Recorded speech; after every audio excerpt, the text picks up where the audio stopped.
one-on-one, and then eventually I'll hand them back to the moderators for us to kick in.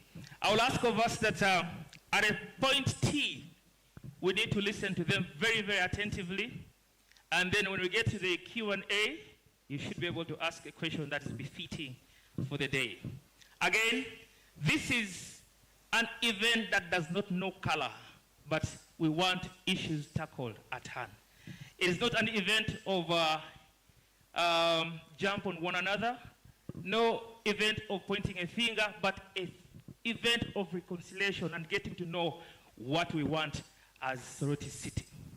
They'll tell us all they have for us. You'll make your own judgment, such that if when 2026 comes through, you know where to put your vote.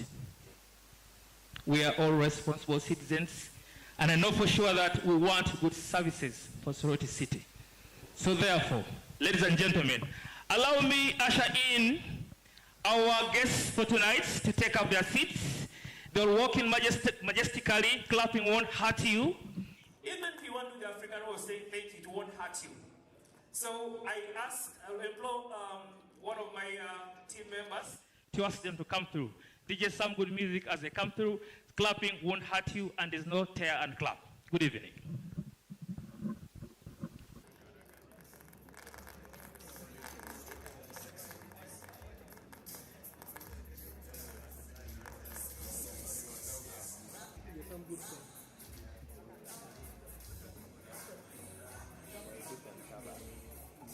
There we go, ladies and gentlemen, there we go. There we go. Let's give them a round of applause, ladies and gentlemen. That's the team. I like the brotherhood.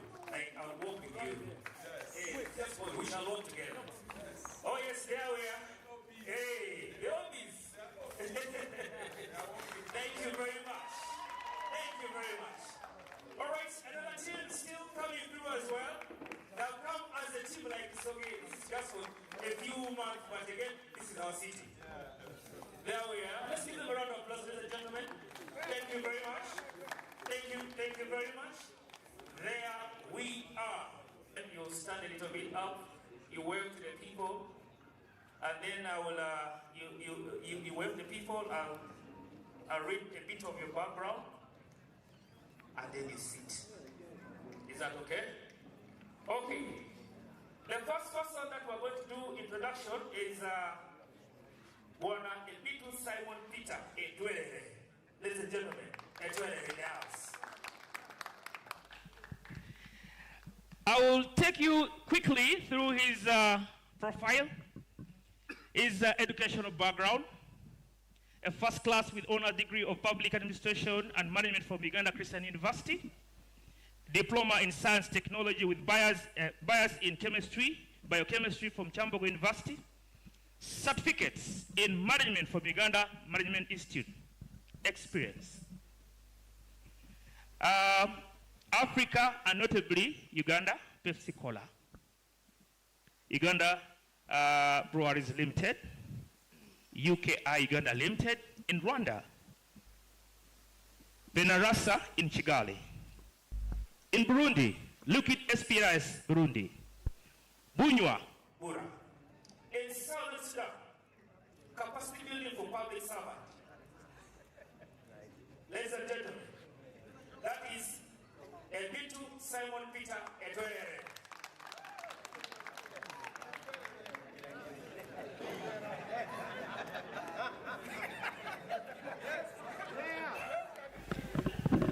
Our second very honored guest tonight is Paul Omer.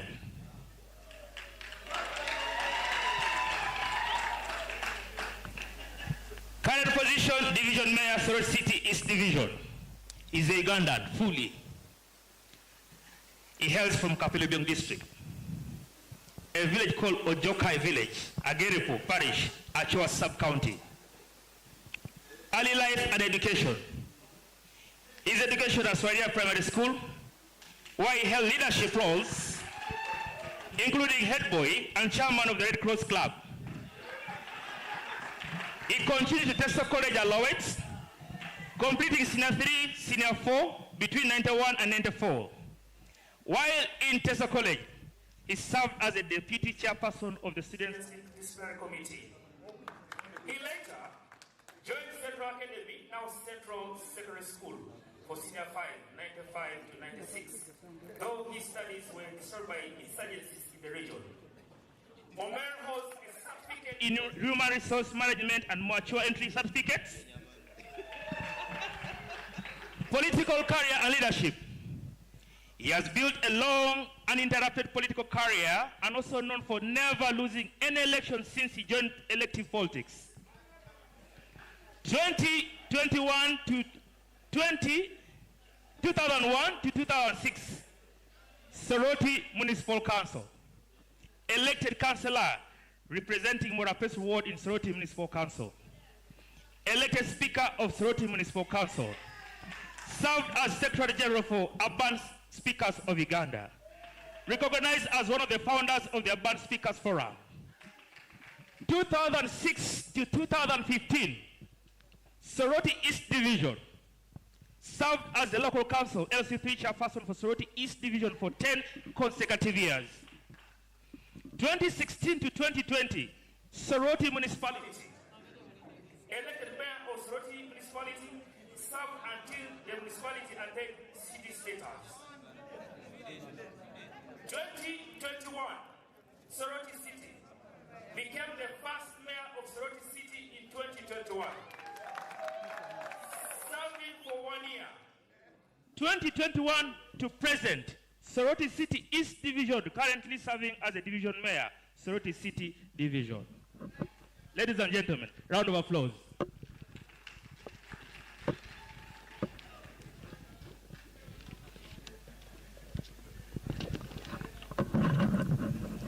I like to all our viewers, we are at Rhino Camp Soroti. Just to let you know that our bars are very much open.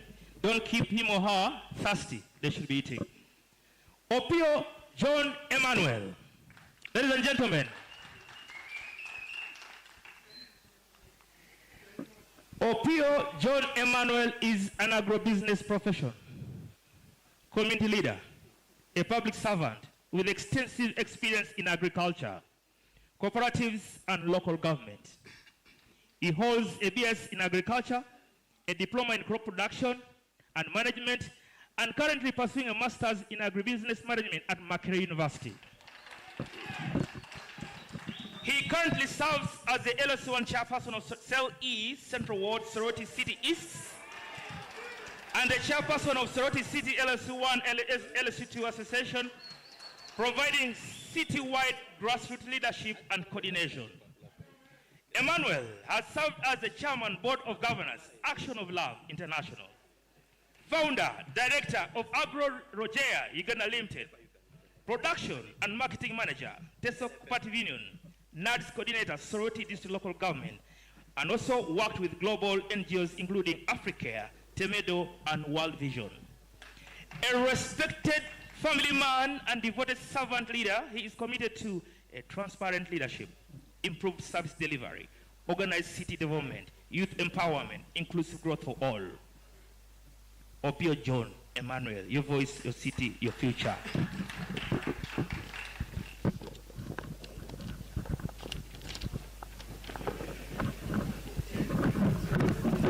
Ladies and gentlemen, tonight, Elasu Edmond.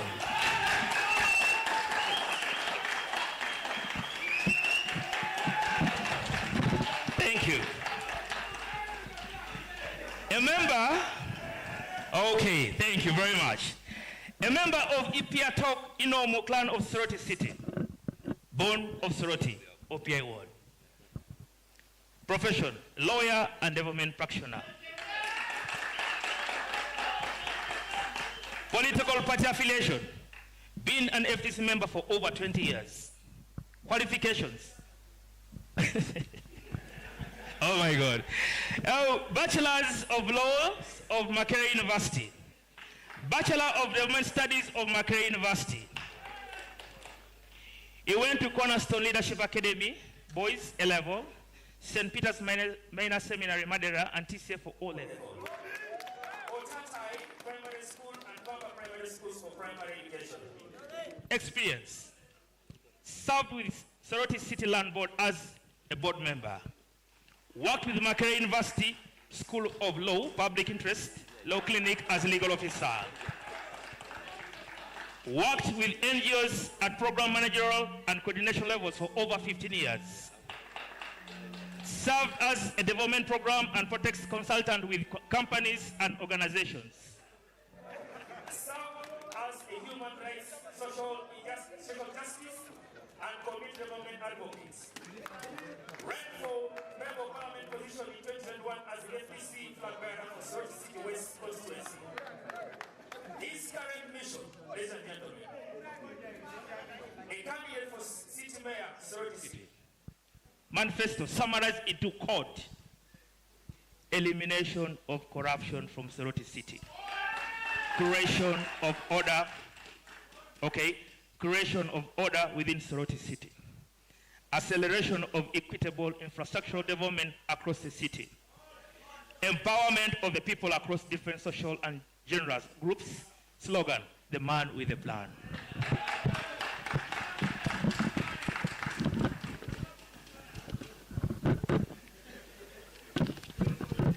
Ladies and gentlemen, finally, Engineer Esudu Francis Obonyo, born on the 20th of May 1978 in Tubul Sub-County, Soroti District, a Ugandan entrepreneur, contractor, community leader with a strong background in engineering and business development. He began his education at Soroti Demonstration Primary School, where he completed his primary leaving examinations in 1992. He later joined Tesa College Alloyet, TCA, in 1993, and sat for the Uganda Certificate of Education in 96. For advanced level studies, attended Tororo College, and thereafter proceeded to Kampala Polytechnic, where he pursued engineering. With a career spanning business, construction, and leadership, Esudu Francis is currently an established businessman and a contractor. He plays significant roles in various professionals and business cycles, including Chairman, Soroti Traders Association, National Secretary for Publicity, Uganda National Traders Association Alliance, Chairman, Entrepreneurs League, Soroti City, member, Uganda Institution of Professional Engineers.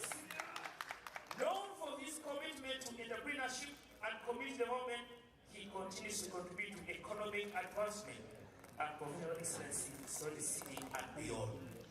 Esudu Francis Obonyo is also a married man fully dedicated to both his family and communities he serves. Ladies and gentlemen, those are our panelists for tonight. Can we give them a round of applause one more time? Allow me to say 2-3 things before I go to the moderators. One, tonight, we are very much glad to have you all on board. Our responsibility is to tune our ears carefully. There should be no more, the ambulance world we lived in the last 10 years. Whoa. No. Today, it must be an informed decision. I want, therefore, to welcome every other person to the start of this much beautiful debate, Mayoral Debate 2025 at Soroti City Rhino Camp. I want to hand these microphones to my brothers who are already there, ready to kickstart with the program. You're welcome. Enjoy your being. Virgin P. Peter Koro is my name, and I love you all.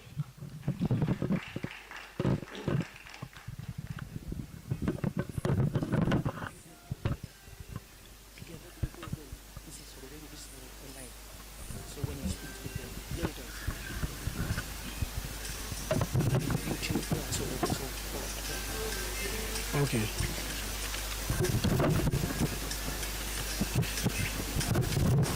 Wow, the honorable candidates, fellow panelists, the guests, the media houses available, the civil society, the viewers from all our digital platforms, residents of Soroti City and abroad, ladies and gentlemen, allow me to take this honor to pronounce our love, the unity and the coexistence as a comprehensive family of the media fraternity of Soroti.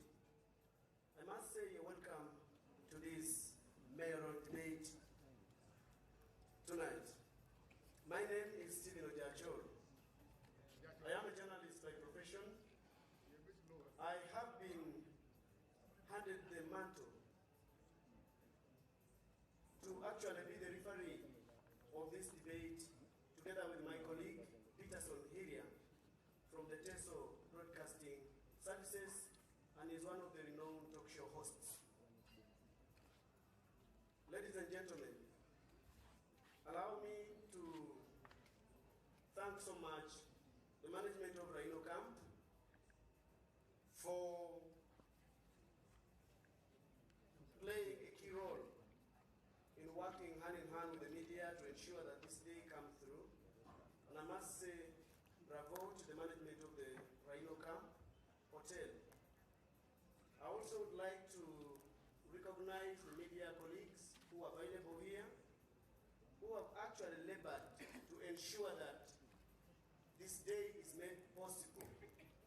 The TESO Vibes Online as the main organizers, the TESO News Network as an online platform, who have also played a key role to play the behind-the-scene arrangements to ensure that we are here. Emuria TV, headed by Savo, they are here with us. And as we speak, we are being followed on live by the audience outside. The Nova Promotions is one of the popular online platforms here.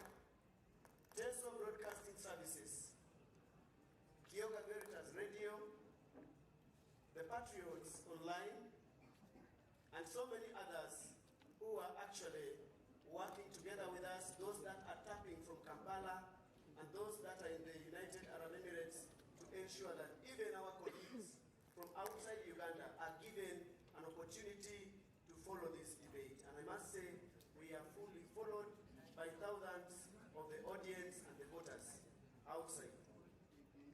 Ladies and gentlemen, welcome to this Soroti mayoral debate, a platform designed to promote transparency, accountability, and the issue-based leadership as we head towards the forthcoming elections.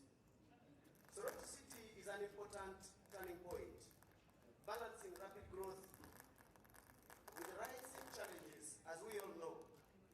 So tonight, the discussions we hold will help shape the future of this beautiful and vibrant city.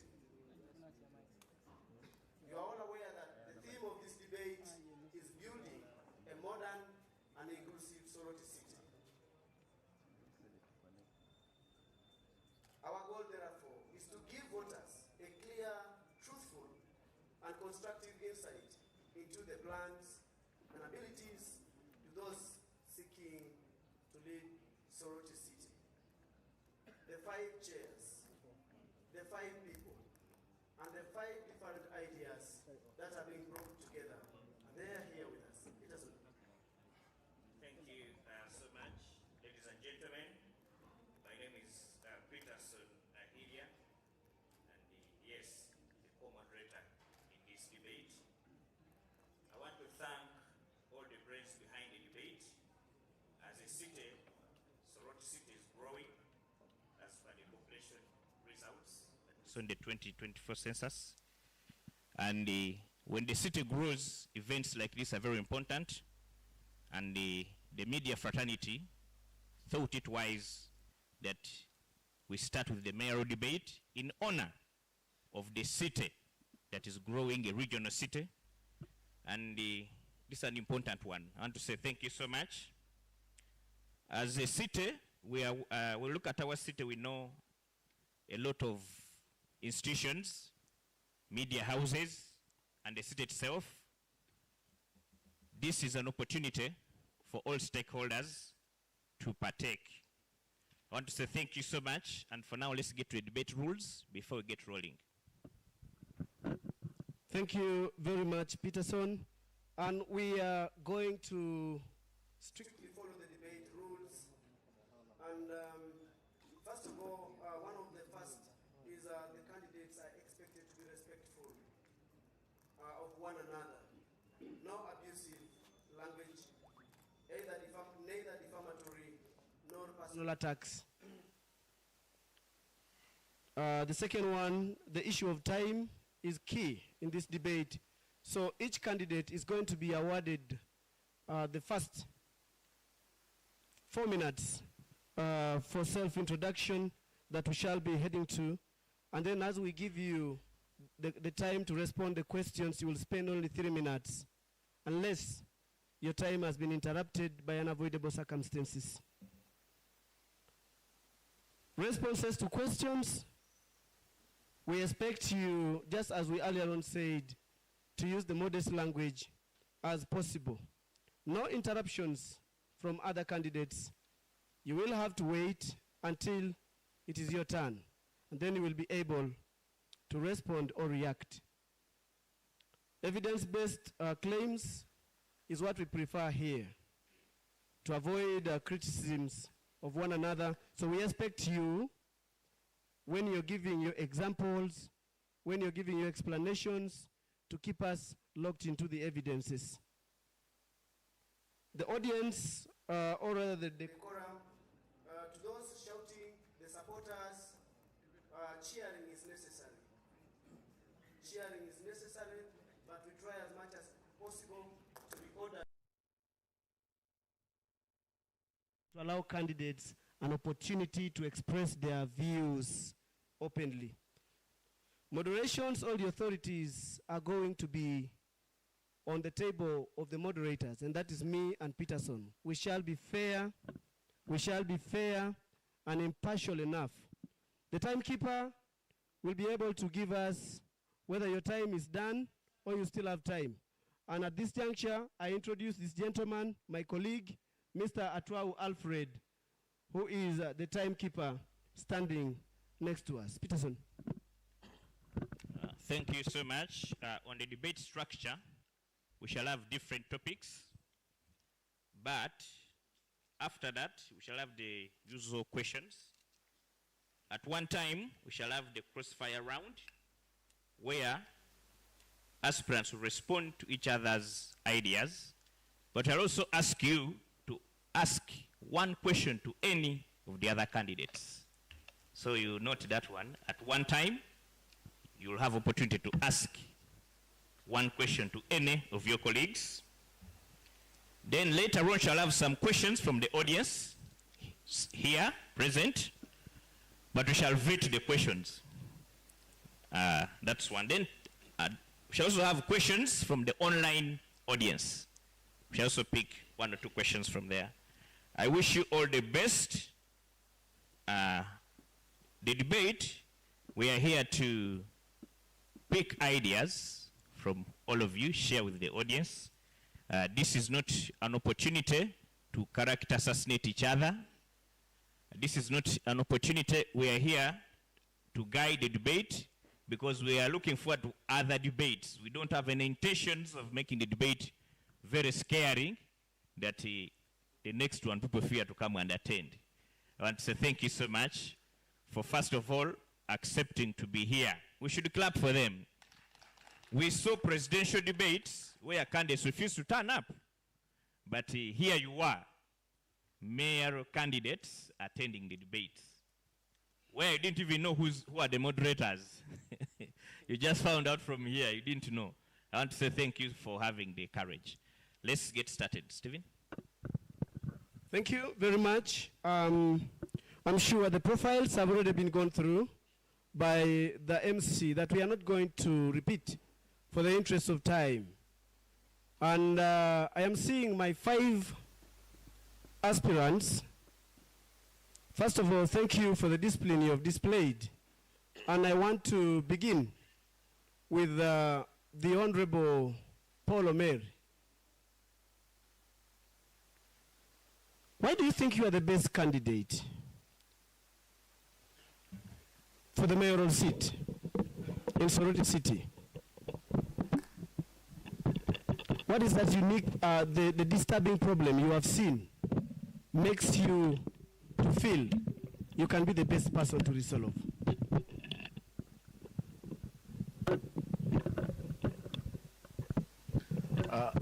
Thank you very much. First of all, I want to seek, I don't know whether I should be seated or standing. Please, you will remain seated. Okay, fine. At your comfort. Yeah, fine. Thank you very much. It's a great pleasure to be here, and allow me first of all express my sincere thanks to my colleagues and the audience that have come here, and also. Mayor, your time is counting. Yeah, I need to know that. Fine. So I think I should go straight away because the invited guests and also the people of Soroti City and also the online people. The question is, why do you think you are the best? Based on I would like to answer that I am the best among them, based on my experience that I hold, right on being also the first mayor who received the city. I have a better foresight on where this city should be able to go, given that I am currently the serving mayor of a division, and I am seeing the challenges that the city is facing because of having inadequacies. Because a mayor of a city will be the topmost brass in the leadership of the city here. Aware that this is a central city for Teso, is also a central business area, a administrative place for us, and also a transit city for the northeastern part of the country. And based on that, I have much more experience, given the opportunity that I've been able to understand, and gradually I've been able to grow and seeing where this city has to go. Now, the challenge that I see here is that a city requires a person of my caliber who understands the gymnastics on how to work with everybody, including the technical people and also the people of Soroti. And I want to thank them. The people, first of all, I want to thank the people of Murapesuru who identified me at the lowest rank that when I dropped out of school. And later on, they took me up and went into those ladders that you have seen. And today, I am here. I want to thank the people of Soroti City for that trust they have given me. So, secondly, I want to say that Soroti City requires a bold person and does not require a person who is learning how to touch where, but requires a person who is too bold, too honest, and too transparent. And I hold those qualities. And when I look at my colleagues all... Honorable Mayor, your time is up. Thank you very much.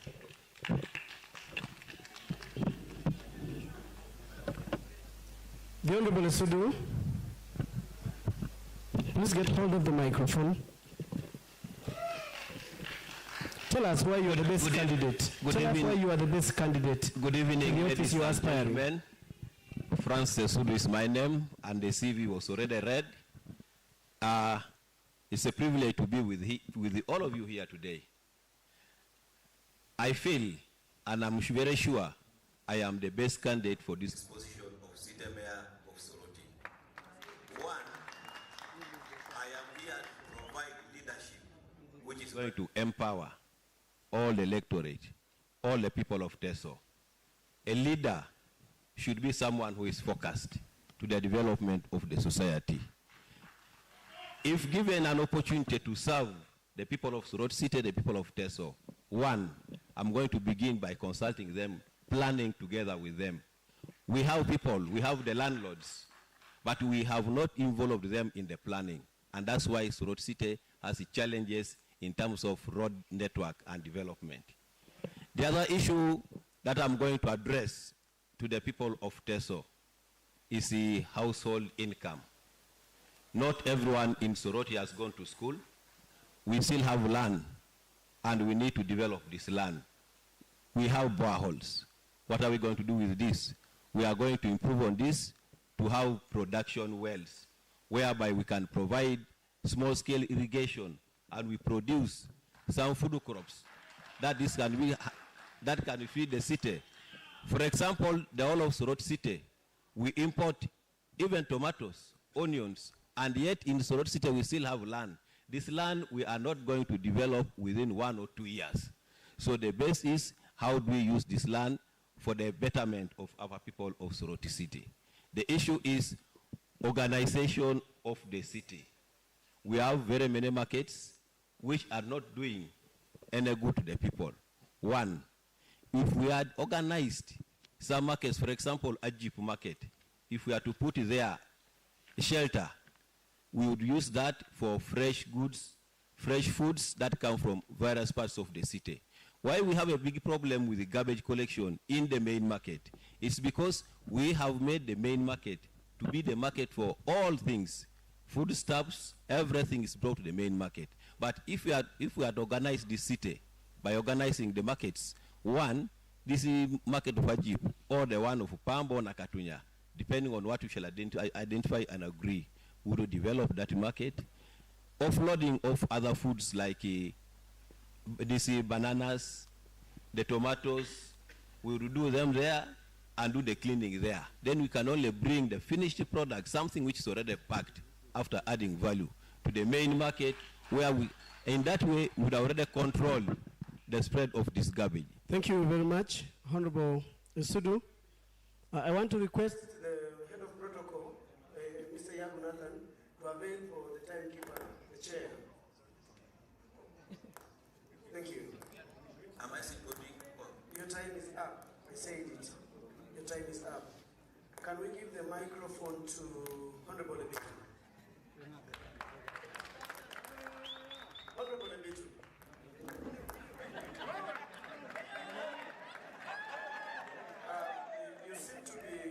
You seem to be very prepared, and we thank you so much for the confidence you're showing to the viewers and the people who are here. Give us, what makes you feel you are the best candidate to fit that position of the mayor? Allow me to speak while standing. Please, fellow go ahead, you are allowed. citizens, invited guests, or esteemed guests, I'm honored to stand before you as a candidate for city mayor. I feel I am the most competent candidate for this position. I have carried out strengths, weaknesses, and opportunities and threats in these cities.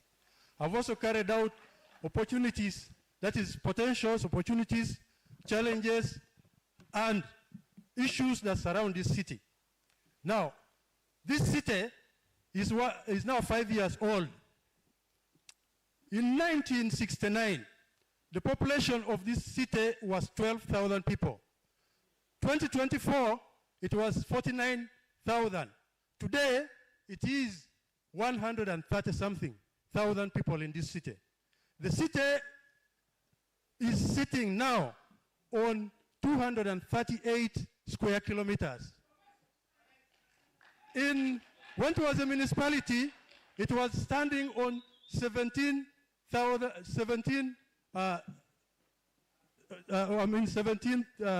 square kilometers. Now, the challenges in this city are broad.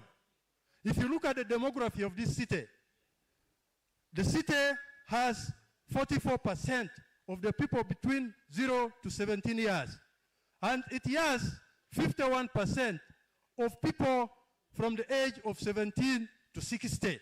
Now, the challenges in this city has faced is actually related to service delivery. Service delivery is so down. Now, what is the problem of the demography? A lot of people are unemployed in this city. And therefore, you find that the city is actually full of the works and so forth. There is idleness. There is lack of job creation. So I stand on the pillar of job creation. I stand on the pillar of job creation. And when we create jobs in this city and attract investments, my first priority will be to clean this city as a marketeer of the city and the chief lobbyists of this city to make sure that this city brings in investors. The investors will create jobs, and the jobs, the city will also collect revenue. The city has dipped from 5 billion shillings when it was a municipality to 2 billion shillings. Now, what is the problem? So there are problems that are in this city that can only be solved by a man of experience, a man of integrity, and a solid man like me who has understood the problems of this city, from job creation, revenue generation. I want also to tell the members here that when I returned from Burundi, I came for politics, and I stood as a member of parliament for Soroti City West. Your time is up. Yeah, and I was a member of Soroti at heart. That cleaned that market, that actually caused the drainage channel to be opened, and that organized the market. And you remember that Soroti at heart is a pressure group that actually brought some change. So as a member, as a previous member there, I know the challenges. In engineering, they say... Your time is up. Honorable Abitu, I request you very much. You resume your seat. Thank you very much. Thank you. Thank you very much. Members, I request that we be disciplined in a way that when I signal on time, let's respect it. Discipline is a key attitude of a good leader. I want to hand the microphone to... Honorable Pio.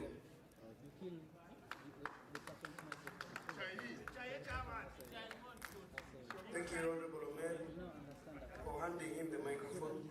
Honorable Pio, you can either speak while seated, but you also have the liberty to stand. Yes. Why do you think you are that leader who deserves to lead the people of Soroti come 2026? Good evening, all. Once again, Emmanuel Opio.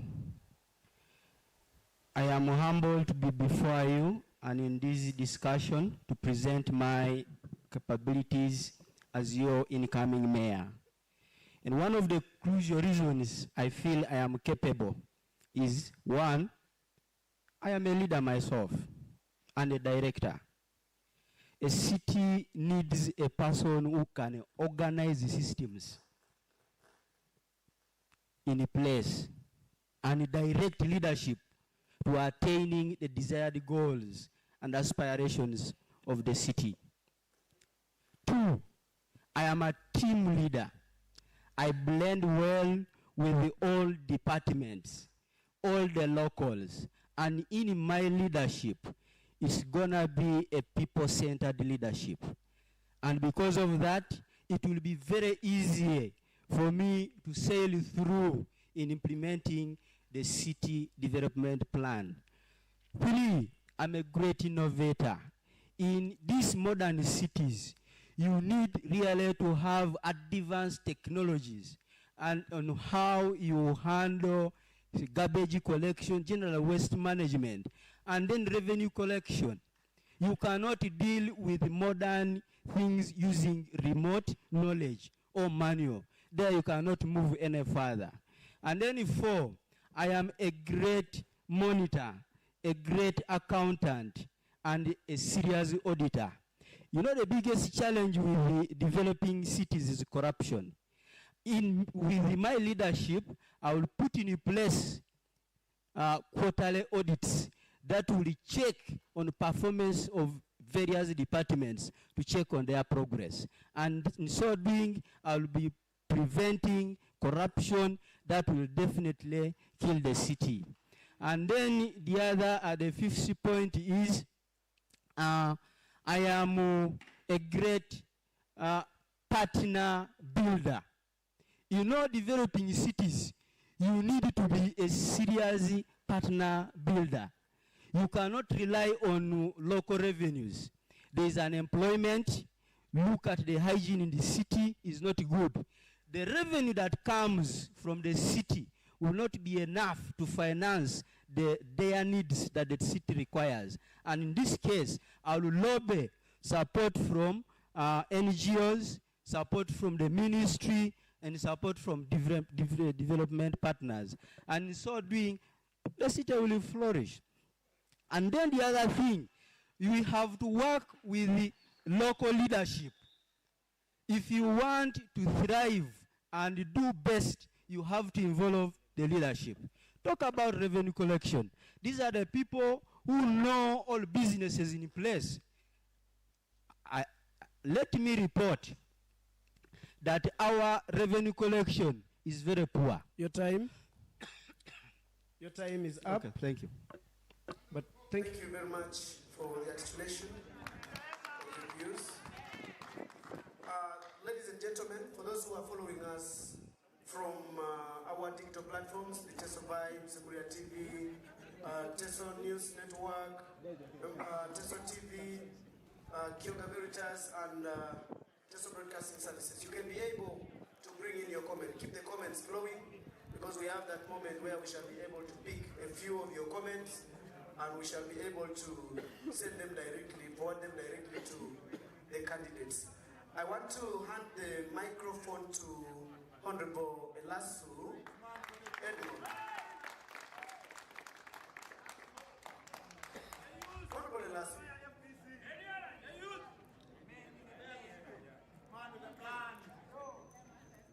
Why do you think you deserve to lead the people of Soroti, why do you think you are that best candidate? Thank you very much for the opportunity to be here.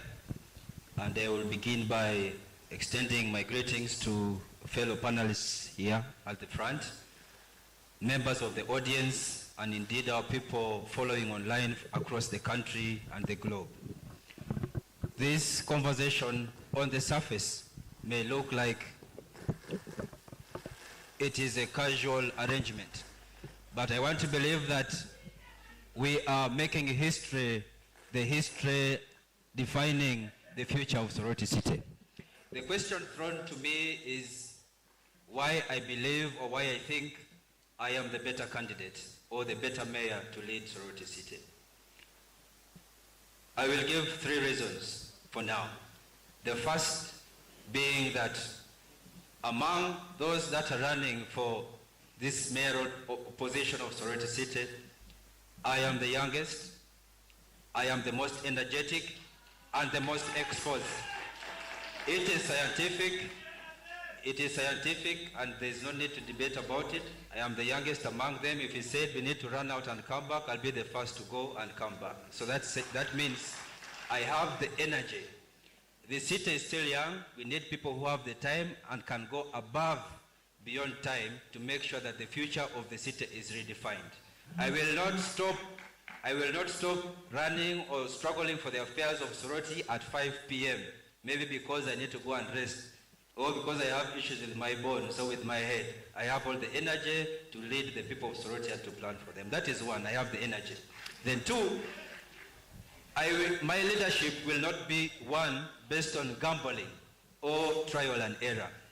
While our profiles are being run here, you may recall that professionally I am a development practitioner as well as a lawyer.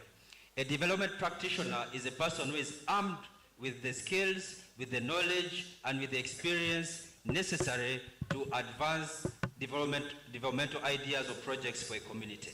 And therefore, that is one of the things I come with as a skill set to offer as my leadership package to the people of Soroti City. I will not be a gambler. I will bring leadership skills and development principles that are scientific and proven. And mine will not be something to play with or to gamble with. And the last, because I said I'll give 3, is that when we look at the needs and the challenges of Soroti City, they are a result of failure of leadership. And therefore, I will end it as a question.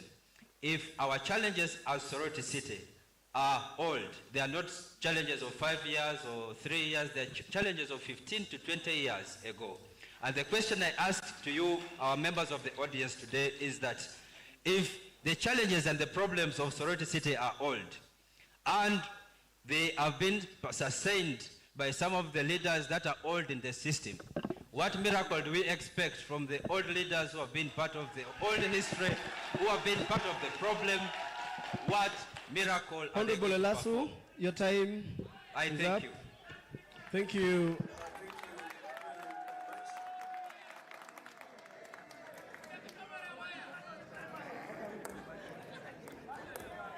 Okay.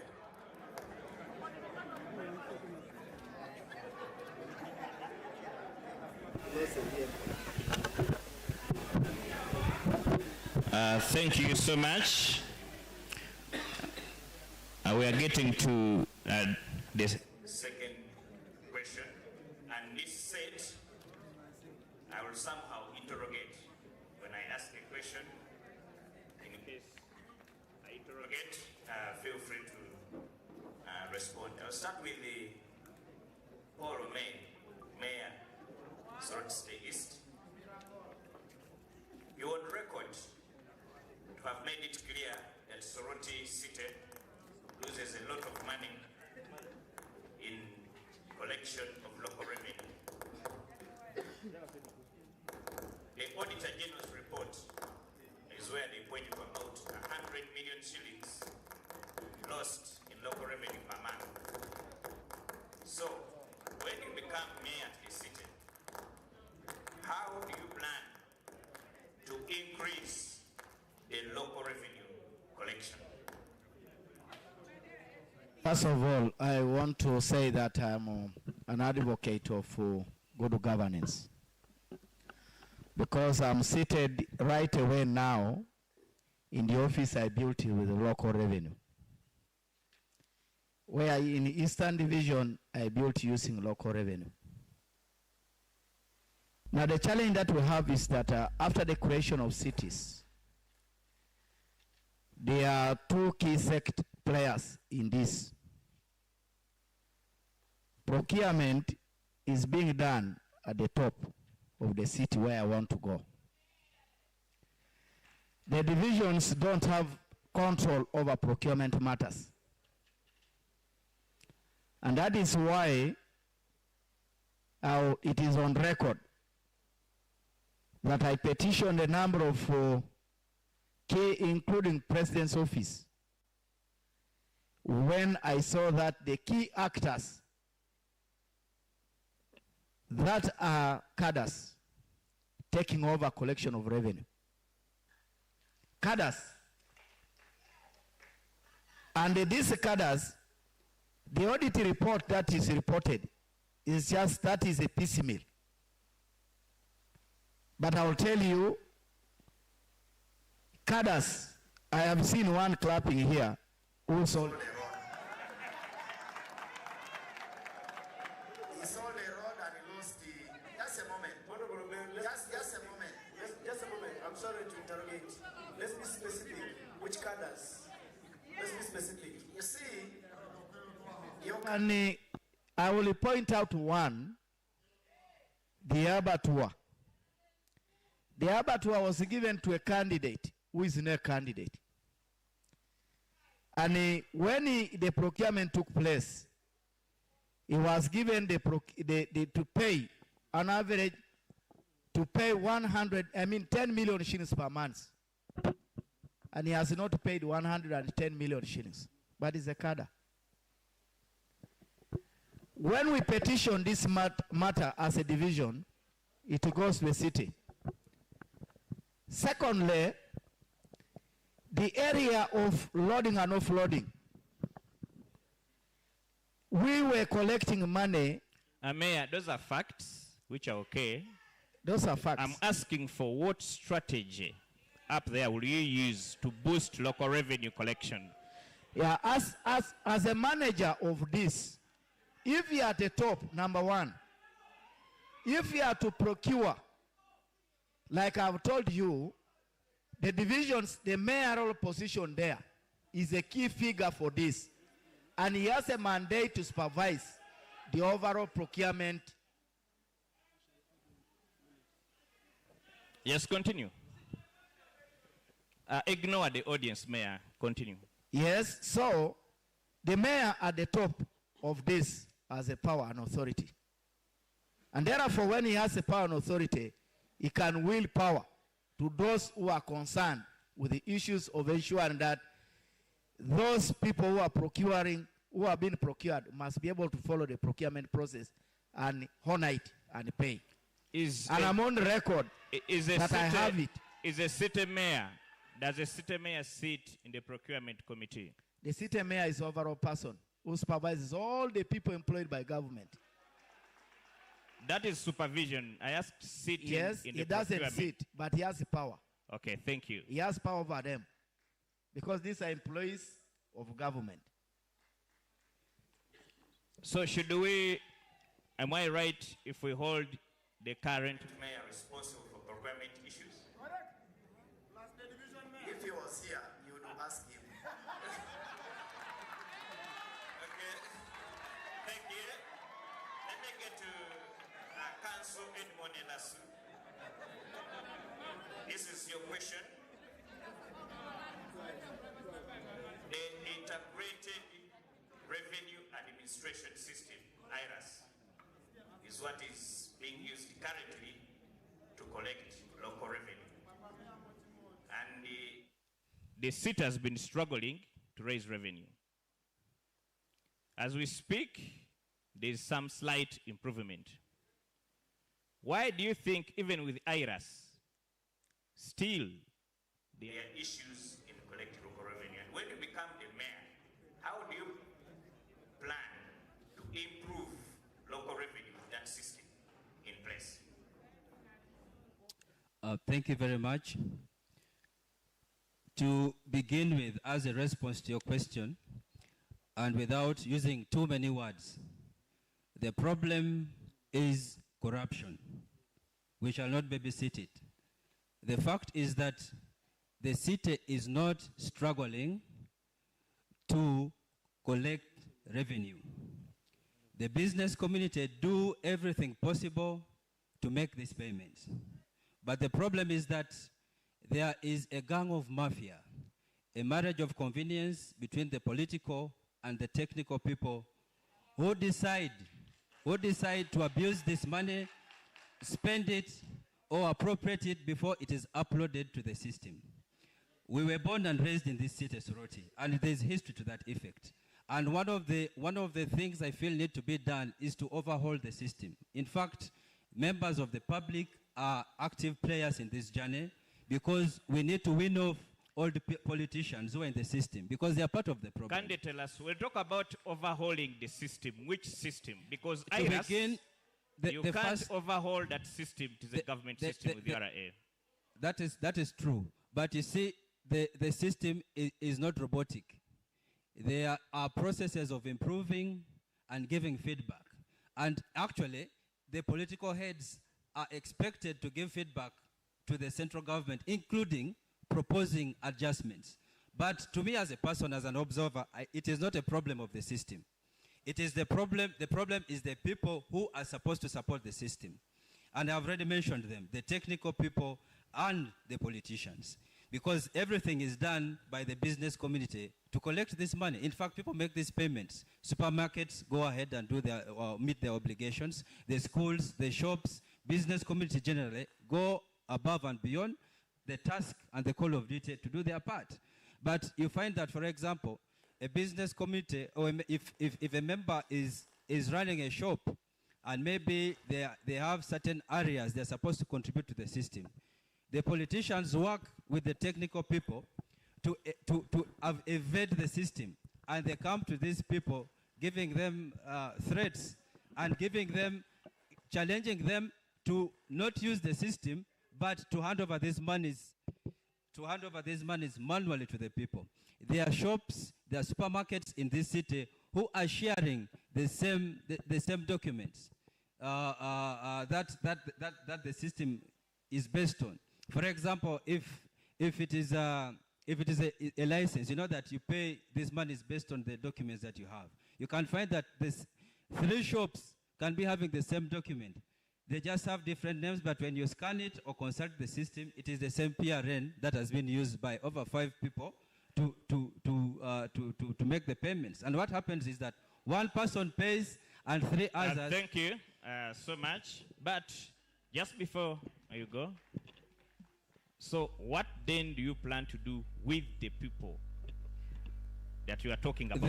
The solution. Yes, that's what we're looking for. The solution is on being strict with supervision and following the law in as far as enforcement is concerned. Because the challenge is enforcement. Thank you. Just let me get to Simon Peter B2. Same on the IRAS system. That is the key to mobilizing local revenue for the city council. Thank you very much. How do you plan to ensure that we have meaningful figures in the revenue? The root cause. Now, this revenue collection, the system is being operated by human beings. The best thing is to do is transparency.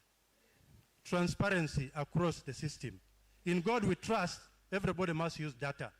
We must have a clear database of all the taxpayers displayed on the notice boards so that people begin to understand who are the taxpayers. As far as I understand, there are about 814 business owners in this city. But how much money are they collecting? What is the structure of the revenue? So that we understand, the public understands where the money is going. We cannot say corruption before we look at non-compliance and non-compliance is driven by the fact that if people do not see the value of the money they are paying, they will not pay tax. That is one thing.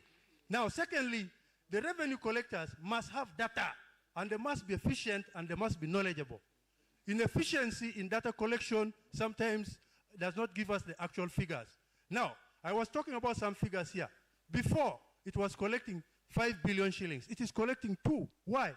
In manufacturing, we say there is a hole in the production system. There is a hole, and we shall have to look for that hole, where it is, by engaging stakeholders and ensuring that we have performance scorecards in every division. And revenue must be collected by the divisions and supervised by the mayor's office, the central mayor, the Lord Mayor. If the Lord Mayor is involved, the Lord Mayor's office is involved in collecting taxes, then who will check the divisions?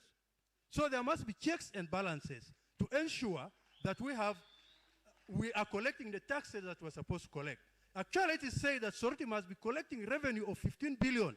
Now, where is the 13 billion? The checks and balances are what I'm asking for exactly.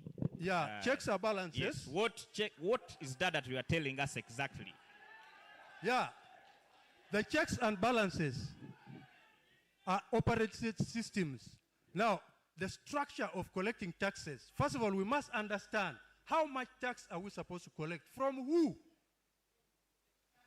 We have different levels of taxpayers. There are restaurants, there are supermarkets, we must know how many there are. Now, now what happens here is we should understand what we are collecting first. Now the checks and balances should be on key performance indicators. Key performance indicators. And we should have routine analysis. Just a moment. Please, technical team, work on, check the microphones. Technical team. Technical team, check on the microphones. We shall add a minute. You conclude on that issue. Where is the technical team? Someone check on this microphones, please.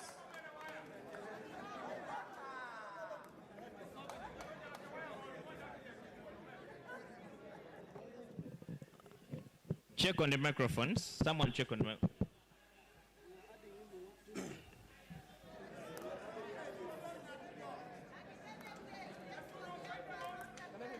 Is it fine now? Okay, yes. I am saying the divisions are responsible for collecting taxes. Now, the checks and the balances are in role play. Who is playing what role? If the divisions are collecting, who is auditing? Who is finding out how much, if they're collecting taxes efficiently?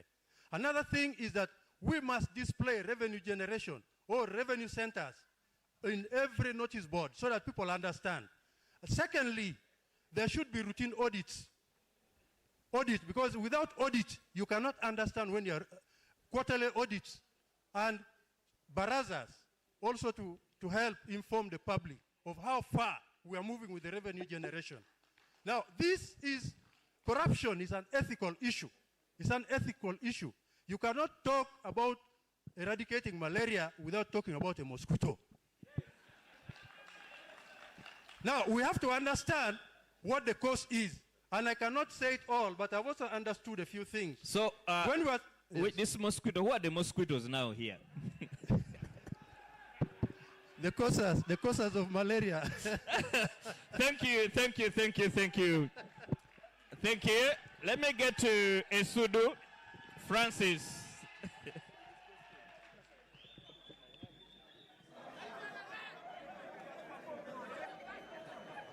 Thank you.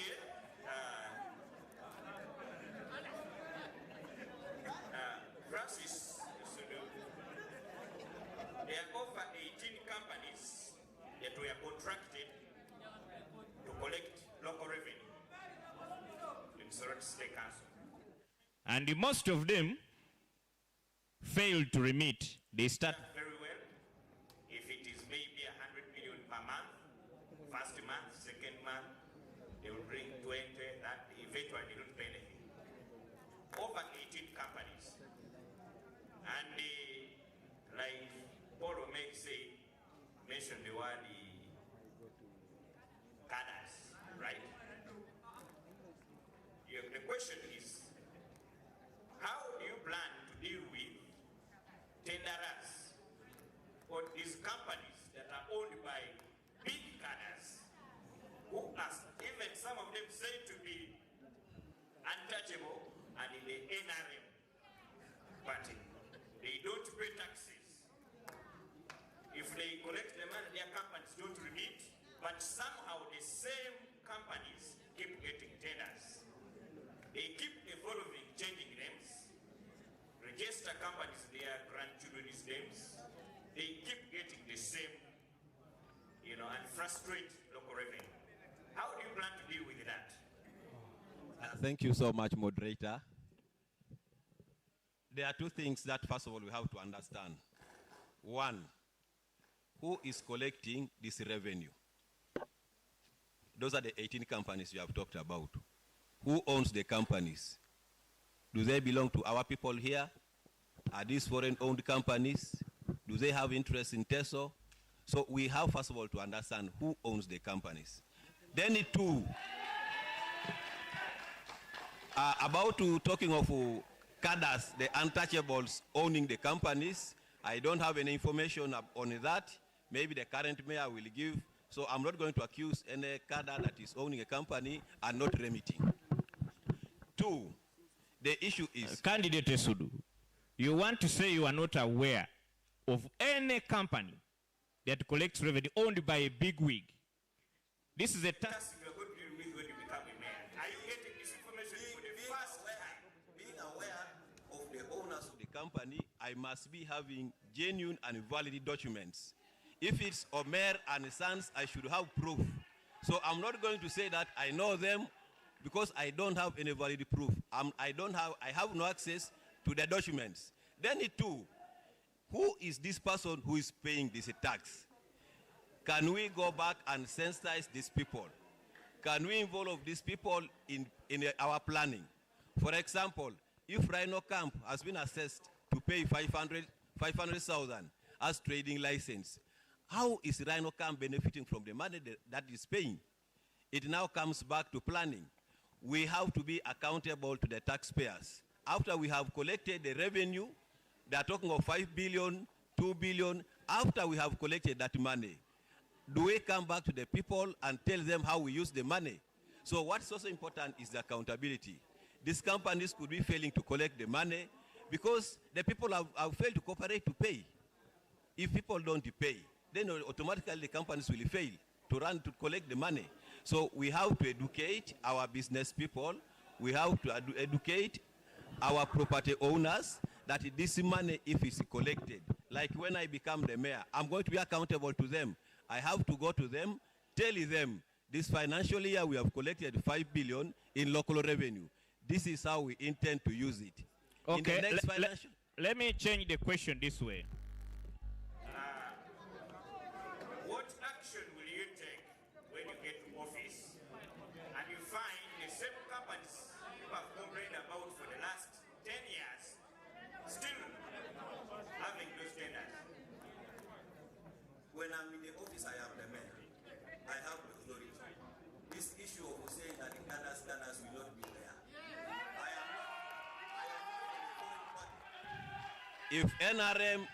If NRM goes through as the ruling party in 2026, and I am the mayor, I'm part of the cadres.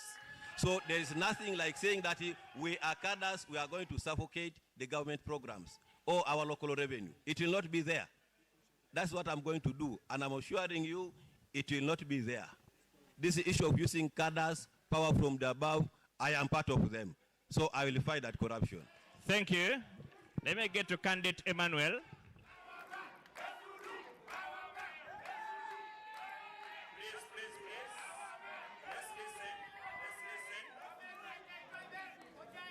Let's listen. Candidate Emmanuel.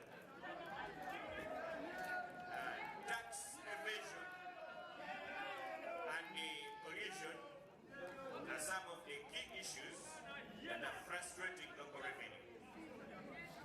When you become the mayor, I'll give an example that market vendors are paying daily. But there are very many businesses that don't pay taxes. Please, let's have some order.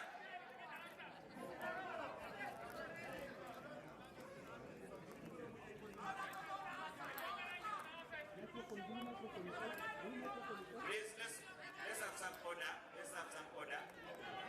So, candidate Emmanuel, how do you plan to deal with those tax evasion? Where people don't want to pay taxes. Like, there are buildings that have never paid property taxes for the last 10 years. How do you plan to deal with those challenges? Thank you so much, Mr. Moderator, I want to thank the government of Uganda for introducing IRAS. That is a plus. Because with the revenue collection, we have to digitalize the system. In so doing, we'll be dealing with mobile money, e-receipts, and e-invoicing. It reduces people from handling hard cash that leads to leakages that affects revenue collection. Secondly, I have to broaden the revenue gap. I have to register, supervise registration of all businesses, market vendors, border stages, mention all of them so that I have a know of who is paying what, the tax, okay? And then the other thing is, I have to empower. I wish if you would listen, you'd get a blessing. Ignore the audience. Continue.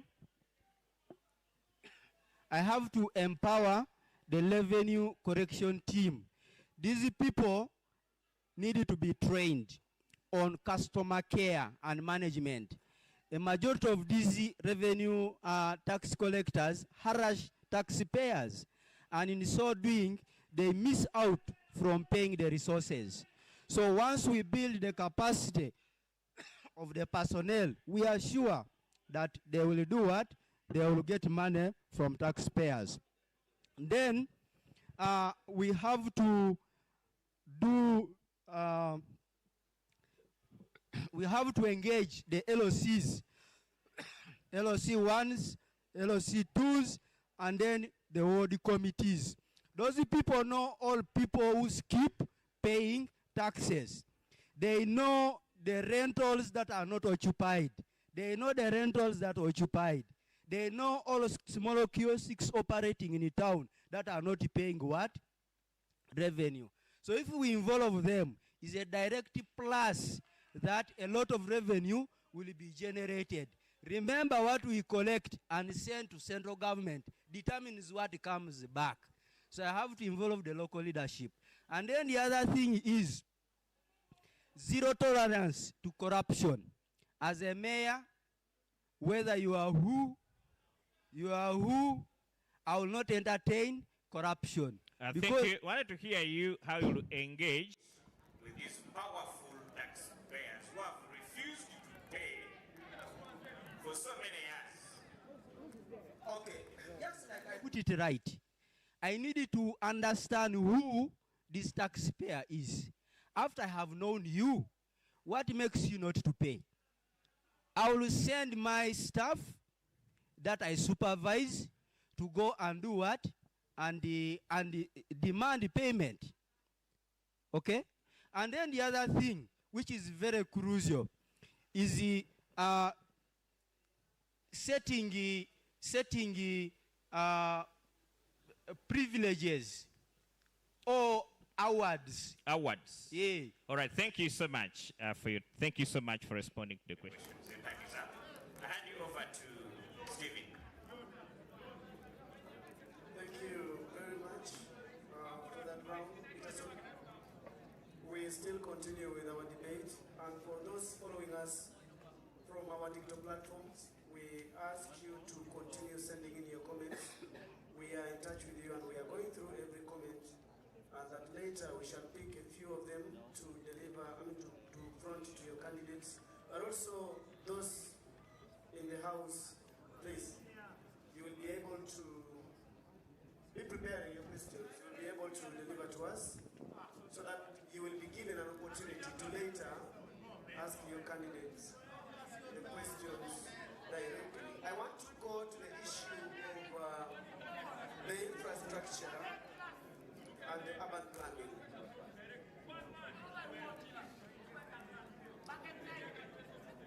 The Honorable Colonel,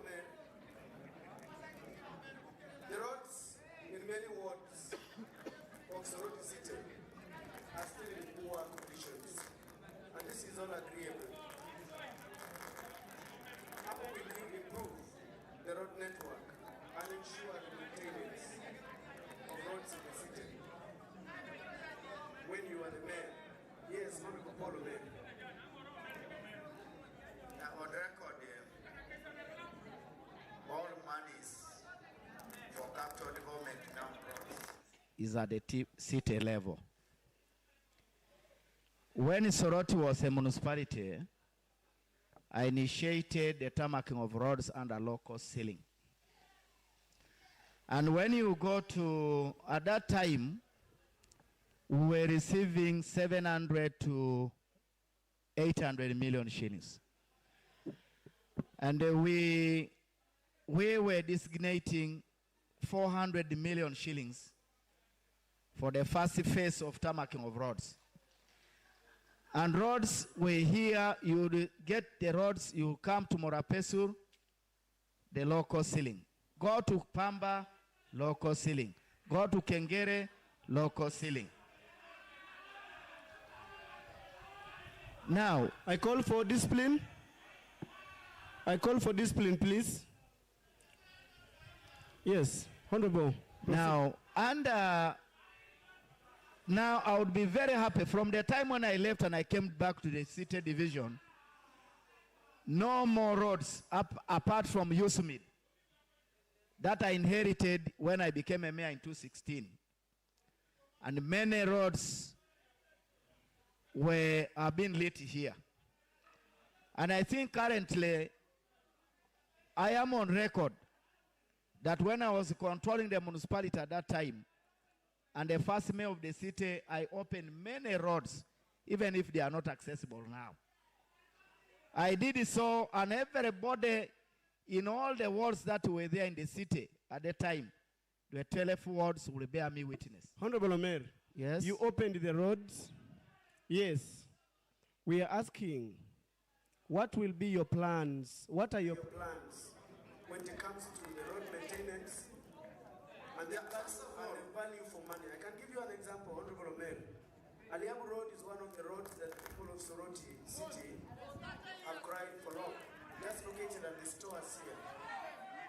What is your plan to ensure that there is...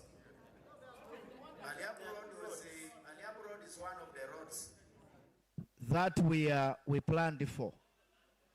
You have seen the roadworks that are going on now. On the other side, preparing the drainage channel in order to receive the construction of the road.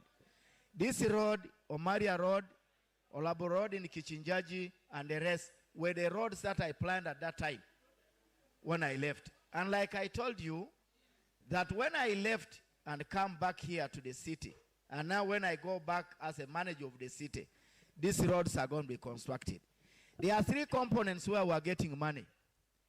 We are getting money under what they call a transition grant. And we are getting money under the road fund. And we're also getting money under USMID programs. There are roads that have been constructed, even including senior quarters. And when you come to the road fund, you are free to choose. Like my position is this one. Tarmacking of these roads under local ceiling will continue. Yes. As the other bigger monies will be going to tarmac major roads in the city here, plus all the infrastructure. So that is what will be there. As road fund will be continuing. On the plans that had started a long time ago, that roads must be uplifted in order to ensure that people move safely and they must be able to have better life. Thank you, Honorable Omer. Thank you very much.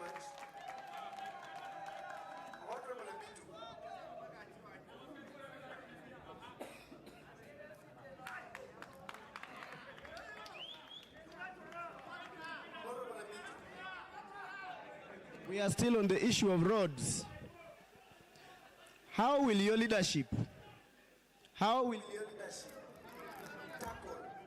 the issue of roads in the city that we all want to live in comfortably? The issue of infrastructural development is a pertinent issue. There are grants that are given to the cities, yes, for road construction. But we will have to discuss with the central government, now that we are a city, how many kilometers of roads is a city entitled to? And that one, because we have to get the revenue from the central government. So we have to understand the road network and also work together with the central government to give us funds. For example, I have heard that Soroti city will be receiving about 19 kilometers of tarmac every year. Now, we should prioritize which are those roads that we are going to work on and where are we getting the funds from. Now, we are not only talking about the central business area. We are talking about the village part of it, that is the peri-urban and the rural part of the city. Now, the issue of roads is very complex. Now, the city here does not have even roads equipment. We must acquire our own roads equipment to be able to work on our roads as well, so that we can make connecting roads.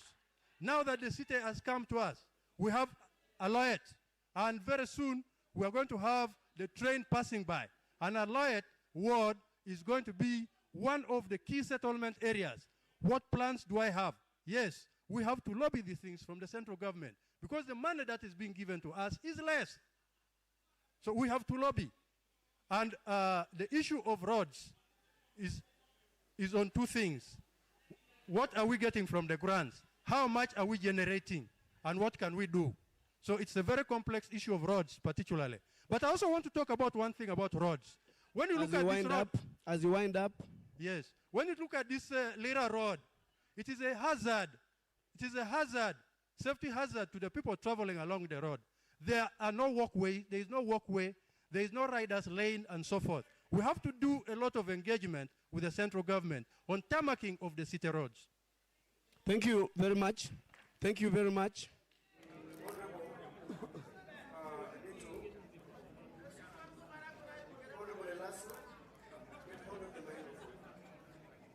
Thank you very much. We are still on the infrastructure and urban planning, and I would like you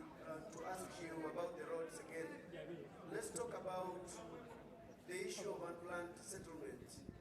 The issue of unplanned settlement and poor drainage is one of the issues alarming Soroti, especially during the rainy season.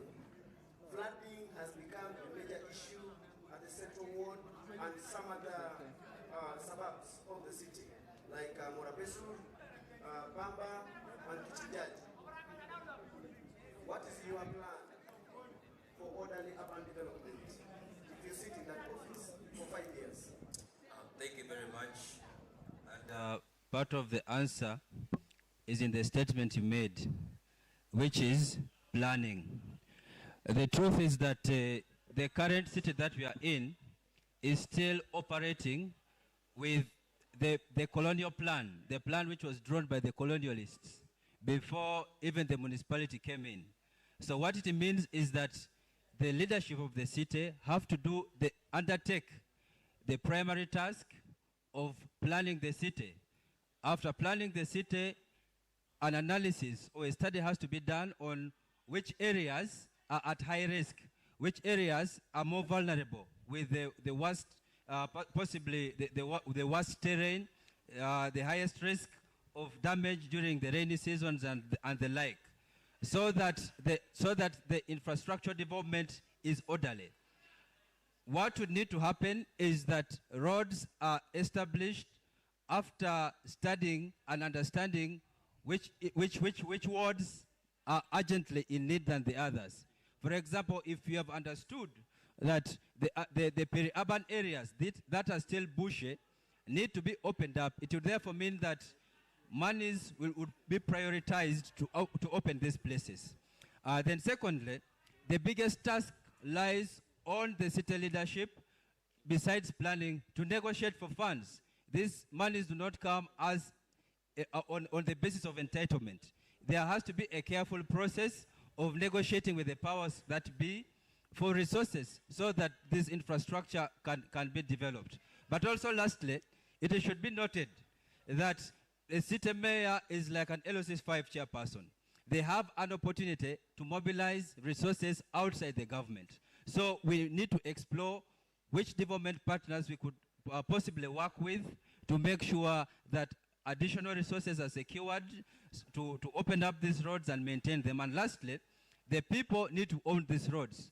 The roads should be built with the participation of the people so that the maintenance and the usage is equally shared by the government and by the people. Because if you just throw a road at the people, they may not take it as something important to manage or to maintain its standards. Thank you. So as I close, the point is that there should be a proper plan and there should be a process of making sure that these resources are negotiated and adequately used, not abused. Because there's one thing of securing the money, and when it comes, the pot-bellied walk, abuse this money and use it otherwise. Thank you. Thank you very much, the Honorable Elasu. You can hand the microphone to the NRM flag bearer.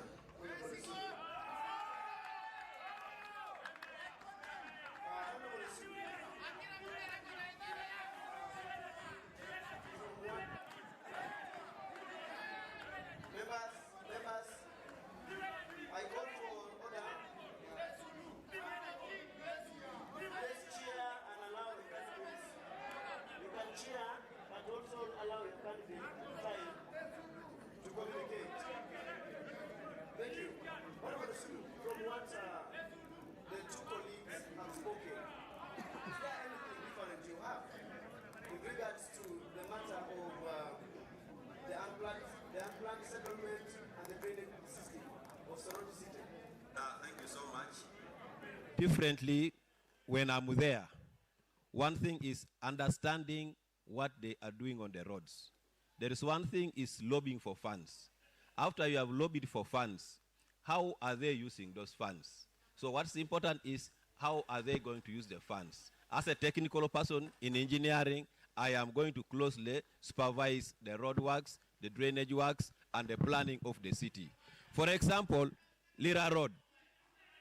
Lira Road, the way it has been constructed, we, the beneficiaries, we, the citizens of Uganda, we don't understand whether they are doing the right thing. Because one time I went even to the office of the city mayor. I asked that, as a city, this is our property. Do you have the drawings? Do you have the plans? Are they doing the right thing? Unfortunately, they did not have. So how do you supervise what you don't know? So, Honorable Sudu, where do you think Soroti City It should have been by now, in terms of the drainage, in terms of order in the city. Where do you think it should have been by now? We would have been very far. And therefore we can say, see, maybe at 90%. Because yes. I don't want to say we would be at 90%. I don't want to say that we are at 90% because I don't have access to all the funds that are collected and sent to the city. I don't have all the access to all the documents, which shows that this road has been planned, this number of kilometers, and this. But if I'm put in that office, I will be in charge, I will be knowing all the figures, I will be having the drawings, and I'll be having the plans. I'll be knowing what material are they using for the drainage, what material are they using for the roads. So that will be my responsibility. Besides just monitoring, I'll be having an idea. If the road is a maram road, what is the thickness of the maram? That should be there. Thank you. Not just going to admire. Thank you very much, the Honorable Sudu. Thank you Very much for your submission. Please kindly give the microphone to Honorable Pio. Honorable Pio, the issue of garbage is one of the biggest problems that Soroti City is facing. And we have seen a number of the members in the trading community devastated in Murapesu market, in the Gandani market, in Soroti market, in Nakatunya market, and the garbage pile along the access roads all over the city suburbs and at the center. What could be your lasting solution? What could be your lasting solution? A sustainable solution to ensure that there is sanity and cleanness in our city, a city that receives everybody. Thank you so much, Mr. Moderator. Garbage collection is a serious challenge that Soroti City is facing. And me as an incoming mayor, I will promote modern but very organized waste management systems. What do I mean here? I need to have enough trucks, lobby for enough trucks, lobby for enough wheel loaders, and lobby for enough bins so that we stop wasting time. The current challenge we are facing, I know of only 2 trucks, of which one only is the one that is involved in removing garbage from the main market. And to me, I feel that should not be the case. We should squeeze resources to make sure we add on to the infrastructure to help garbage to be transported very fast. Secondly, I have in a plan to compose the garbage and recycle the plastics. Soroti City will have a composting pit for both market and household refuse. That will result into production of manure.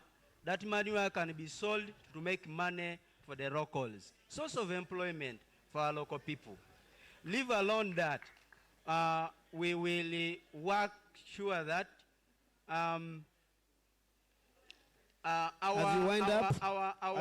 you wind up, I will make sure that 30 seconds. I can add you 30 seconds. I will make sure that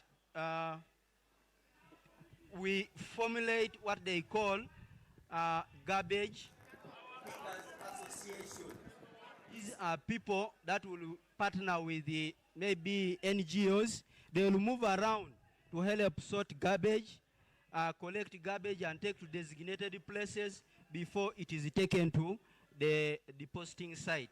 Thank you very much. Members, and the colleagues in the House, we have a lot of issues we seek to address as far as our city, our lovely city is concerned. And I want Peterson to briefly take us through on matters to do with the policy that as we wind up, and then we shall also now go to a Q&Q session. Peterson. Thank you so much. On the issues of, I'll ask one general question that each of you respond to. And this is what, please let's have some order. Let's listen. Let me have the DJ add some sound because the candidates will be struggling to listen. The noise is so much. You add some sound a little. Thank you.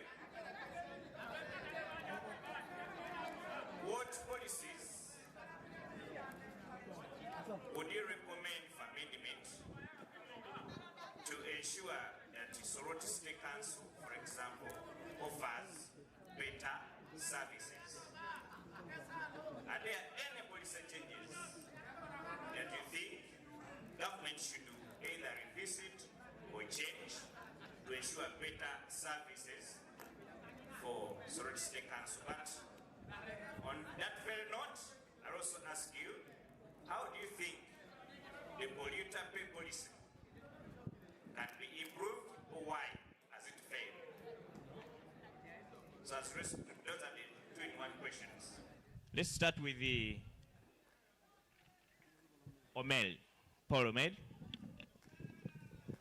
Yeah, the polluter pay policy, government introduced it, but is on low intake. And currently, all urban cities are struggling with it. And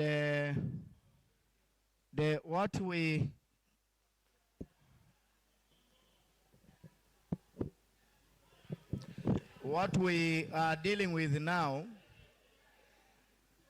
the polluter pay policy, number one, during my leadership as a mayor of Soroti City, we are going to remove all aspects of collecting money by the urban authorities because there is a law. What we have seen as a challenge now is that all people who have not taken up the polluter pay policy seriously to pay, transport the garbage to the market.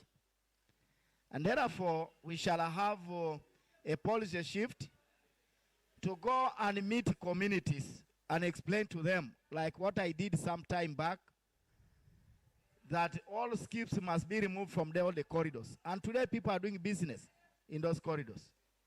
So when we remove garbage skips all and go and meet communities and emphasize them about how everybody must be committed to remove side that this money must go back, be plowed for other activities, then the intake will be able to increase. Secondly,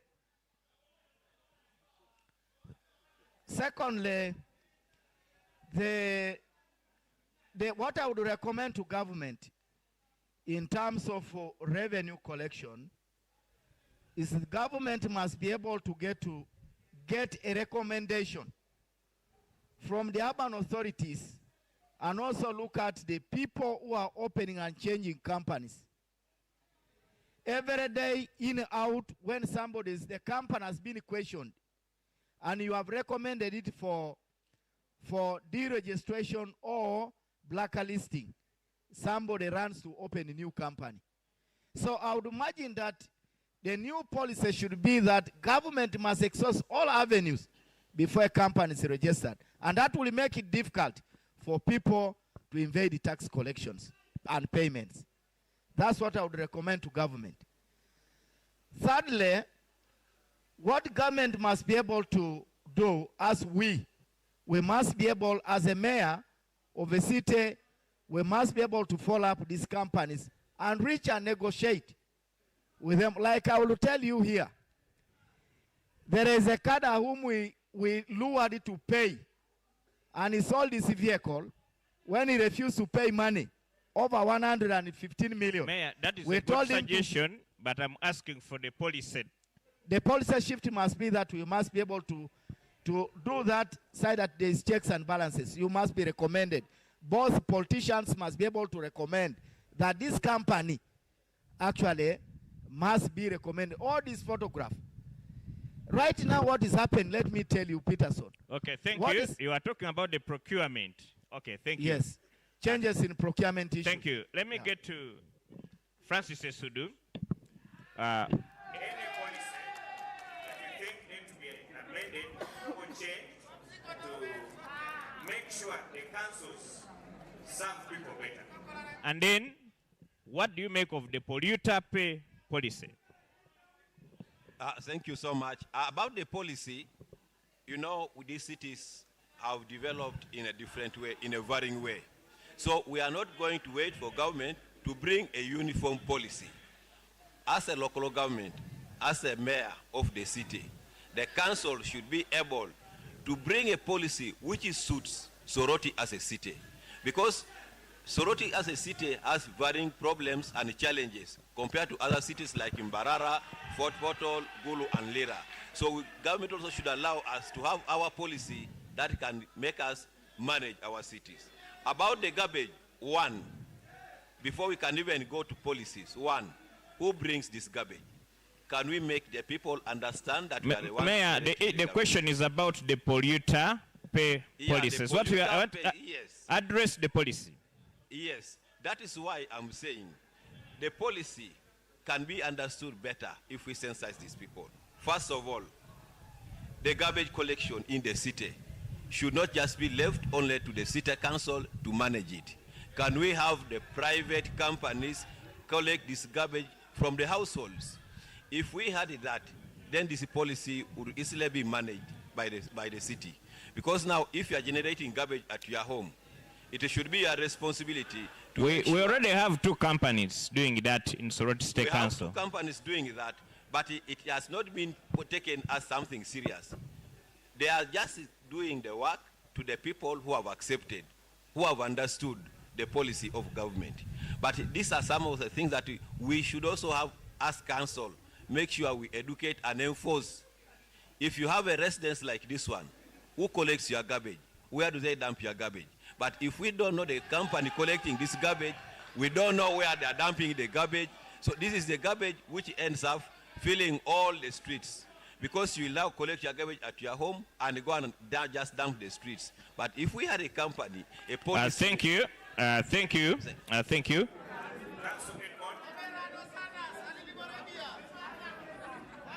Policies. What would you recommend for amendment? For change, and then we also need to know your evaluation and understanding of the polluter pay policy. You seem to be amending the question when it comes to me, but the answer I will give. Council, it's the same question. I'm only changing how I'm asking. I thought we were responding to the issue of service delivery, then the polluter pays. I'm asking for general Policies. What policies do you recommend for amendment? Don't worry how the others answered. It's the same question. They answered it differently, but it's the same question. And It those. is good to be clear. Okay. So to begin with the issue of the polluter pays policy, I think that whereas it is a good policy in itself, one of the challenges is on the follow-up and implementation. Because the council is too busy running around trying to do too many things and may not have the necessary time and the attention to implement this policy. So one of the recommendations I would make is that we decentralize its supervision and management. So that, for example, we engage the LOC1 chairpersons and the ward leaders to supervise some of these policies. Because those are the people who live at the localities, know who are the abusers of the policy, and are better placed to follow up and enforce, or even where there are breaches, raise alarm. So decentralizing the supervisors and the implementers of the policy would go a long way to make sure that it's effective. Then secondly, on the issue of service delivery, I think the point has been made around how some of these companies become too big-headed that they are not willing to respect or meet their end of the bargain. I think that whereas political leaders complain, I needed to remind them that there is actually an opportunity and power placed among political leaders to make sure that some of these abuses are checked. Because being an LOC5 chairperson or a city mayor, one of the roles you have to play is supervision of implementation of government projects and service delivery generally. So that, for example, if there are companies that are not delivering through PPDA laws, it is allowed for you to blacklist, that is one. But three, cancel. If there's a running contract with a company that is not delivering, it is basic contract law. Before acceptance is made, there are terms and conditions. If you breach a condition, you don't have to wait until the end of the term for your contract to be stopped. I think the problem is lack of the opportunity or the power that the law has for leaders to utilize to check some of these people. As a lawyer, I'm better placed to explore some of these legal opportunities or legal remedies to apply head-on to some of these abusers. But also, there are people who are employed by the council to do service delivery. For example, through the service commission, the city recruits people. How then do we have the energy and time to recruit and very lazy at supervising them? Thank you, by the same opportunity we have to hire them, we also have the opportunity to fire those that are not delivering to the expectations of their contracts. Thank you, Council. About taking charge and taking leadership. Thank you, Council Sudu. Rather, Council. Let me get to Simon Peter.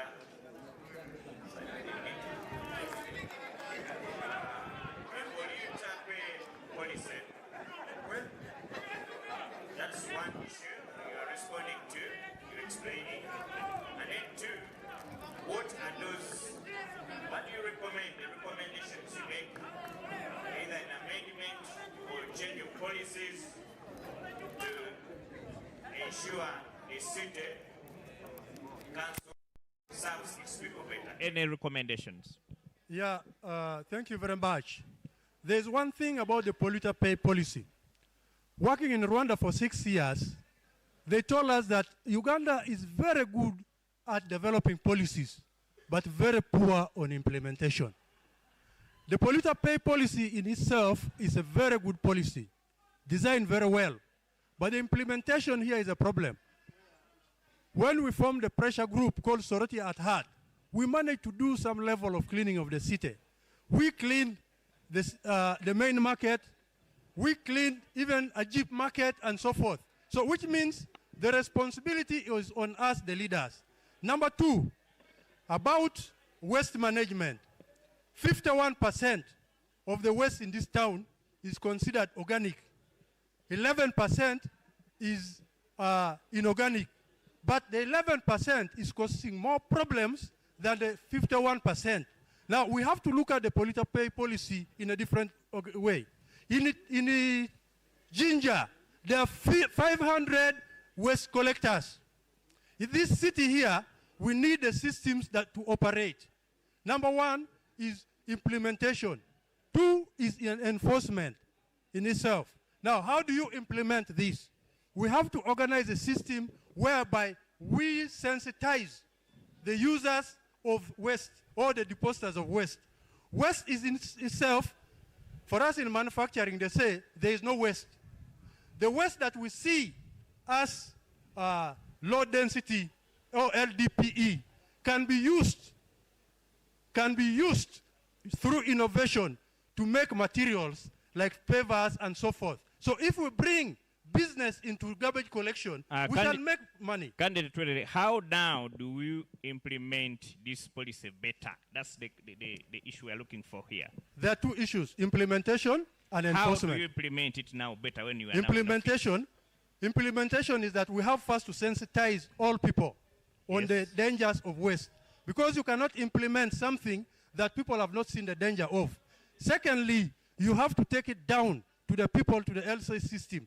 Another thing is that you have to ensure that you have people who pick the garbage, and they must be the right people. Because there are people who are contracted to pick garbage, but they're charging very high rates, and they're not going to certain places. For example, I live in this town. There is a lot of inefficiency in garbage collection. But when you go down right to Morapesur and so forth, people have dumped the garbage. And we have to ensure and teach people using the LOC system. And every month, communities must be involved in cleaning their area. Thank you. Do you have any other policy that you want to attend to? Yeah, one policy that I've seen that is constraining this city in job creation is the policy of Uganda Investment Authority being in charge of our industrial park. It has constrained us to attract investors. It has constrained us to enforce, because there are people with the lease offers there that have expired, but the city can do nothing. So the policy on management of industrial parks in Uganda must be changed to favor the local government to be in charge of that industrial park, so that we can attract investors in that place. Thank you. Thank you. Alfred, kind of pick that microphone. Emmanuel, and Emmanuel, this, how do you look at the polluter pay policy, and how can it better serve the people of the city? And if you have any other policies you think government needs to change to enable the cities serve their people better? Thank you so much for that great question. As a mayor, a polluter pay policy is a wonderful policy for me because it helps deal with the stubborn city polluters, in a sense that once properly understood and implemented, will have a very clean city. A commuter pay policy is a policy that charges anybody who is found discharging or throwing garbage unnecessarily.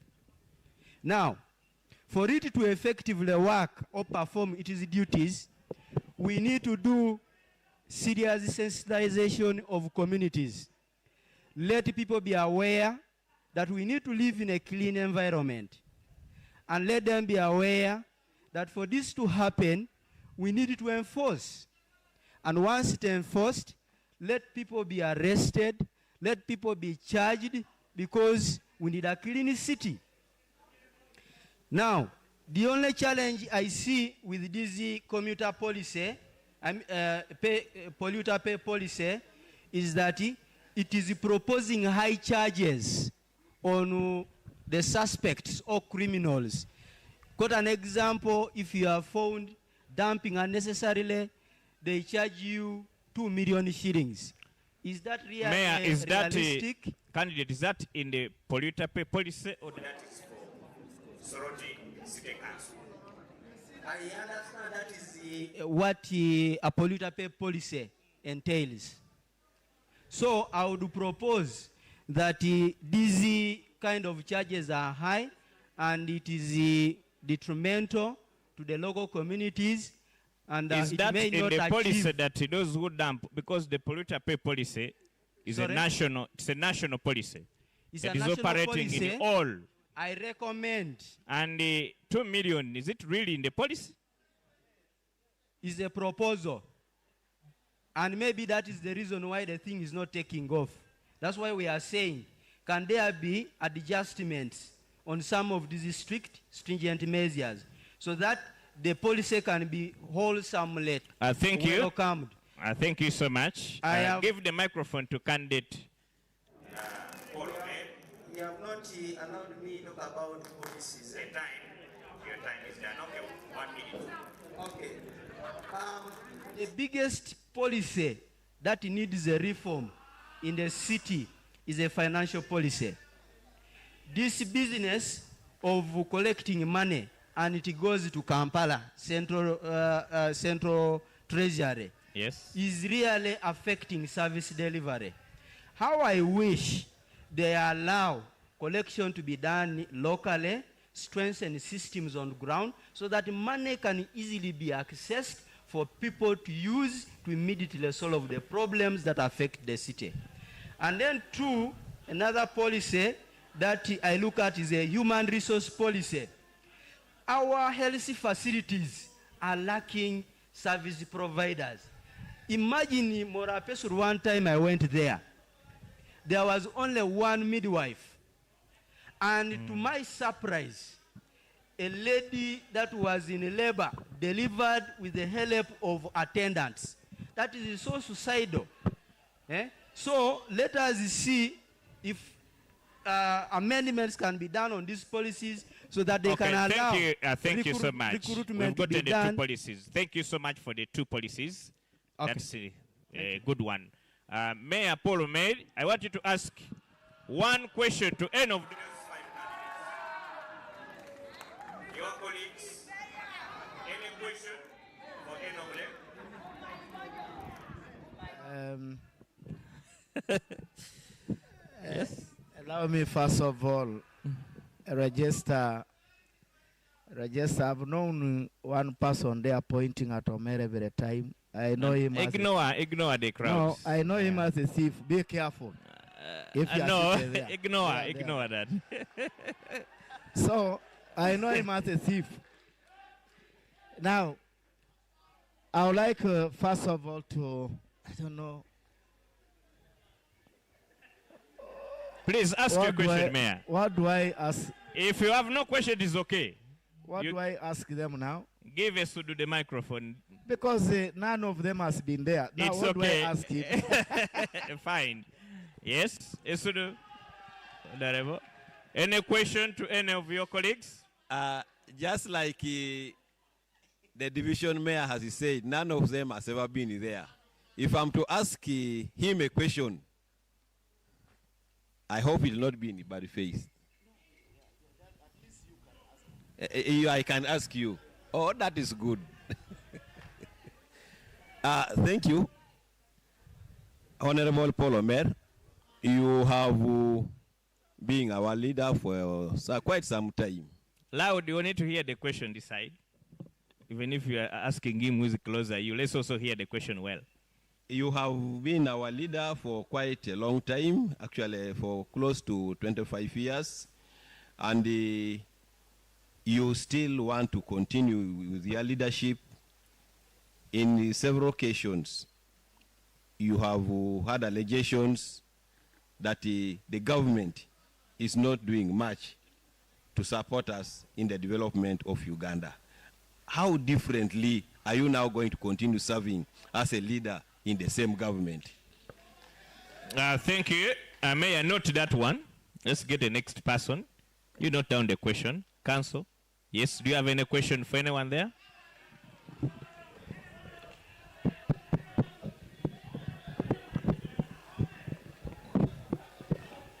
My question is very brief.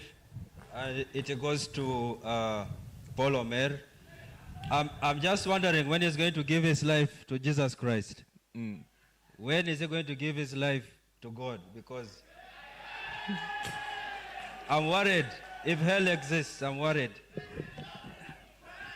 Yes.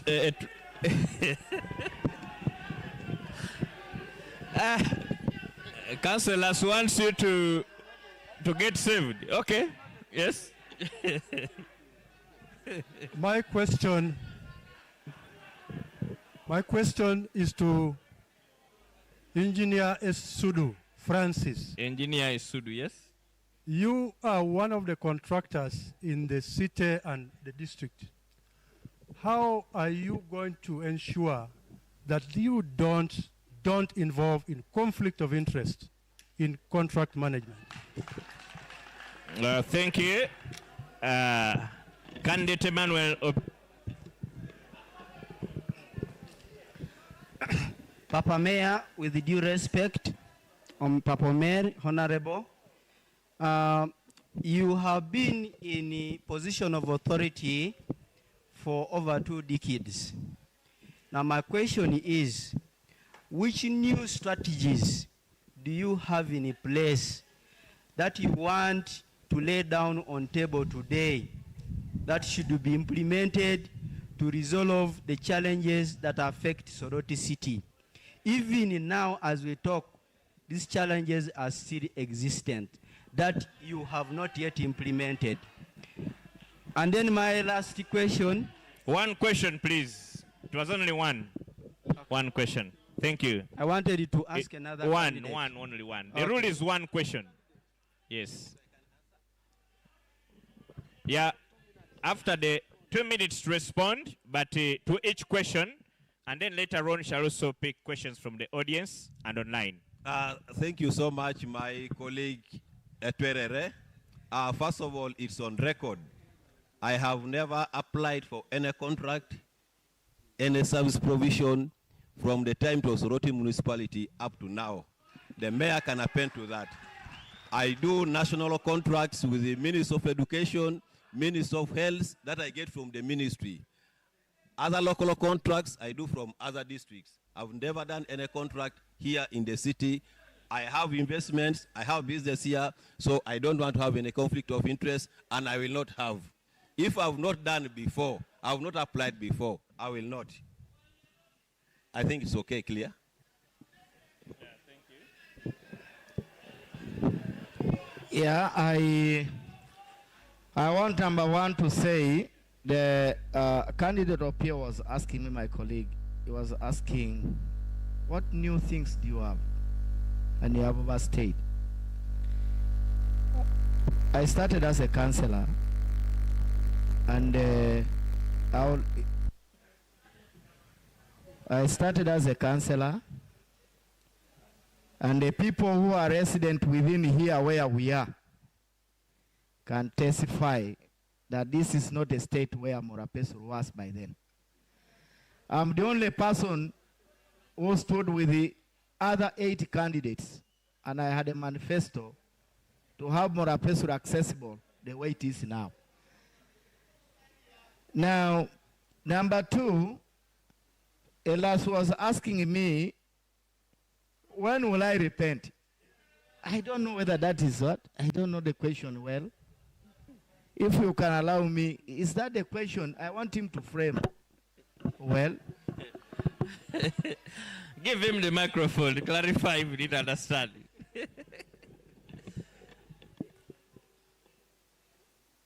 That actually shows you that he's not attentive. If a mayor of Soroti City has been invited to a conference and given a chance to ask the question once, and it's not an opportunity to understand, I think it is not my problem. Is it? Anyway, the question is, for his benefit, for the second time, when will he become serious and a honest person? Because the first one was a bit hard for him. The question is, when does he intend to become a serious and honest person? Because... It's okay. Give him the microphone. I hope he has understood this time. Because the first time, I thought he's the one who gives life. I was questioning him whether he gives life. Because that's why I asked him, to repeat, to reframe his question. Because the way he said, when will you give out life to God? I was not saying how. Now, my seriousness is seen with all the developments that have been here, gradually. And I've never stayed in a position for more than 10 years. When I became a councillor for Morapesu, development came. And this city, I will tell you from north to west and east to south, what I did as a speaker of Soroti Municipal Council by then. Number 2, when I was in the office as a LC3, the division now where I'm seated as a city division mayor, I constructed that division with the local revenue. And these are developments that I've seen. When I came as a mayor of Soroti municipality, there are many gradual developments that everybody, including you and including Elasu, when he's going home to Lily Valley, I opened the roads and is going to pass the roads that I opened at the time when I was a mayor. Now,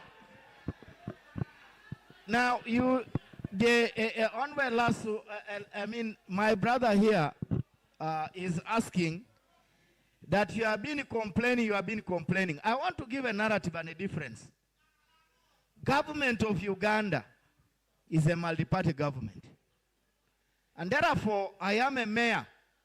I came using a vessel FDC to compose and constitute the government of Uganda. That's why I'm a mayor. And parties are there. And I am in a government, and whatever development that you have seen now that you are enjoying in Soroti City passes through me. I found when there are quite a number of things that government had intended to do here.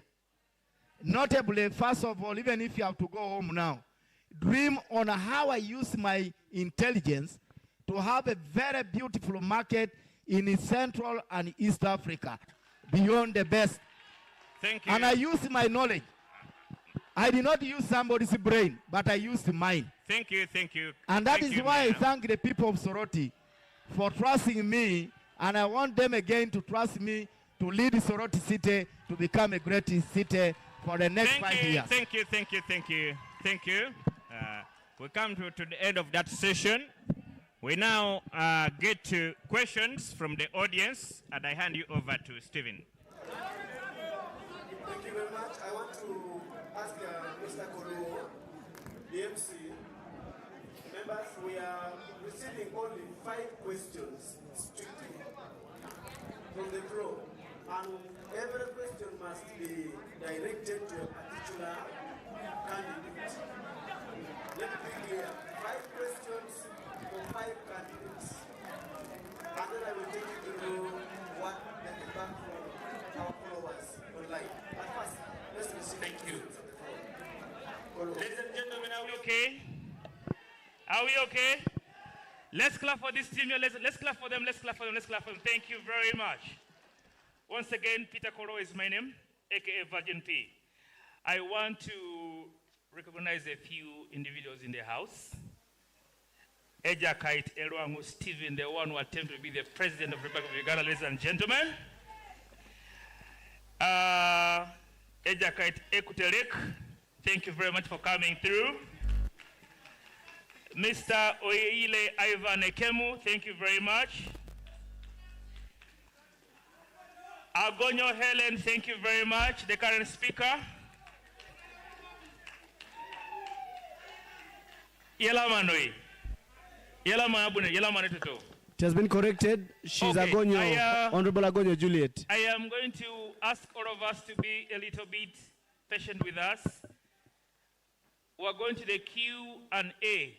Kindly, can we listen carefully to the questions such that they are able to answer the questions appropriately? Is that okay? Okay. Mr. Ojacho, if you have your question, I ask that you walk right where I am. Make sure the question is not so personal, but it should be about development of Soroti City. And remember, we are receiving only 5. 4 people. 4 people. Right here. Even the president came, by the way. The president is right there.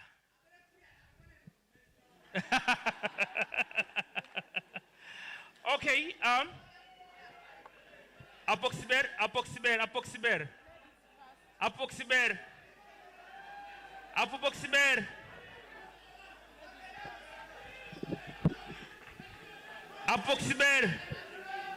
Atekor.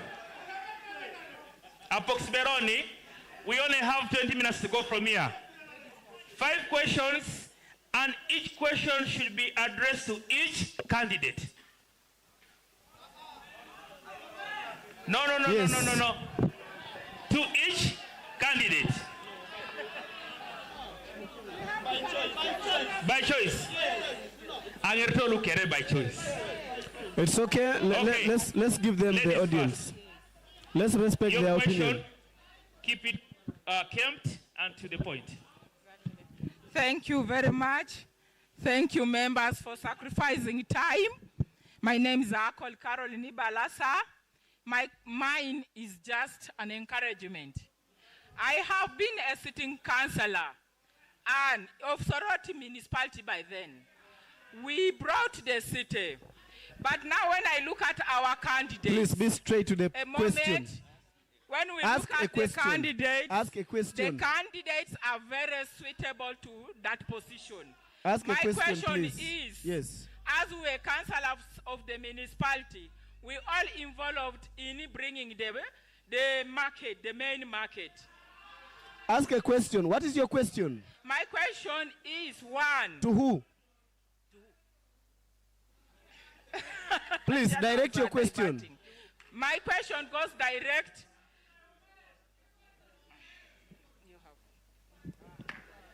Okay. Okay. Thank you very much. I'm by the name Sogaram Emmanuel. My question goes to Honorable Omer.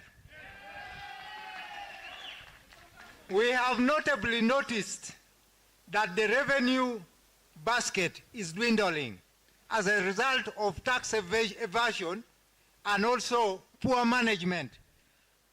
How are you going to manage? Because you have been managing a municipality of 17 square kilometers. Now the city is 238 square kilometers. How are you going to manage now that there has been an increase in tax revenue collection? We had very few petrol stations, but now we have more. We have places where revenue is being collected, but where the revenue goes, no one knows. I want to give an example. I'm a chairperson.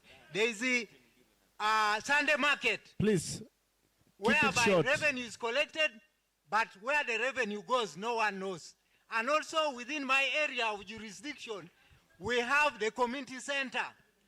Revenue is being generated from people who are hiring those facilities. Your question, keep it Churches. brief. Keep So your the question brief. is, how are you going to manage to make sure that this revenue is not misused or people don't swindle the revenue and put into their pockets such that service delivery is not effective in Soroti? Thank you. Thank you. Members? I ask that your question should be brief to the point, please. Thank you so much. Good evening, everyone. Good evening to you. My name is Abdallah Ali, a born of this ward, Murapesu Road. My question goes to candidate Paul Omer. Accountability simply means taking responsibility of not just what you've done, but what you're leaving behind. Candidate Omer is seeking to climb a step higher. Apart from the roads, because I want us to believe that from the time Soroti became a city to date, we are just becoming worse each and every day. I want candidate Omer to give us some appetizing projects that is leaving behind. We want to actually use those projects to give us reasons to vote you as the city mayor. Because if you failed to take care of a small division, just like Honorable Lasso said, what miracle should we expect from you? Thank you. We give you the bigger plate. Thank you. Members, when we give you the microphone to ask the questions, you strictly have 1 minute. You strictly have 1 minute to ask the question. So let's keep it in mind. Thank you so much, moderator.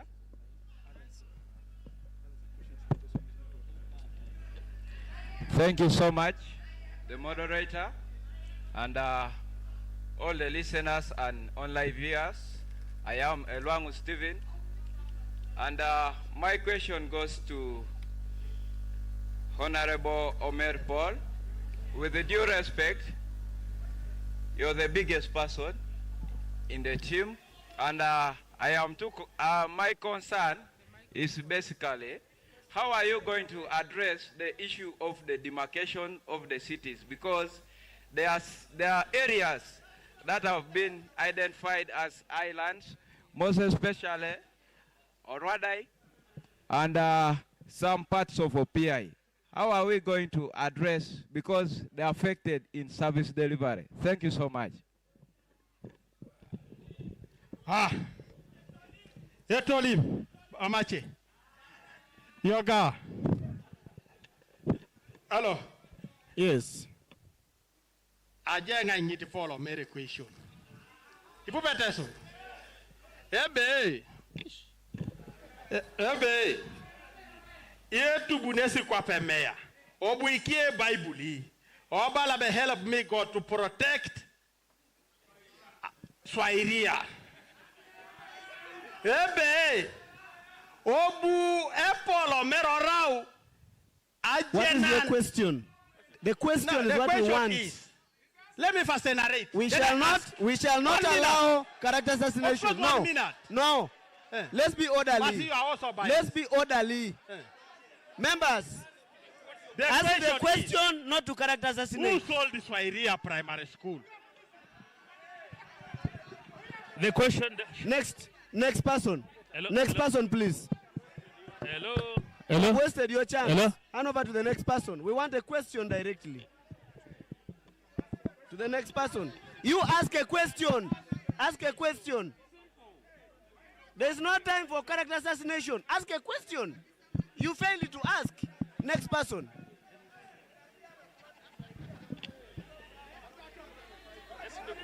No. No. We are asking for a question.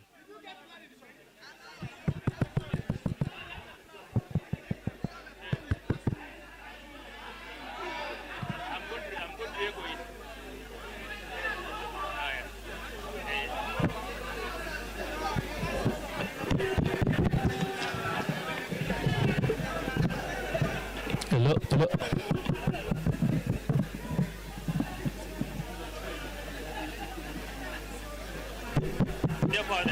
Find out from there.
That guy is the last one. You sit down.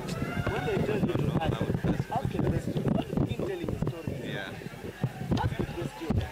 Now, that is what we call character assassination, which we were very clear from here. That we shall not allow.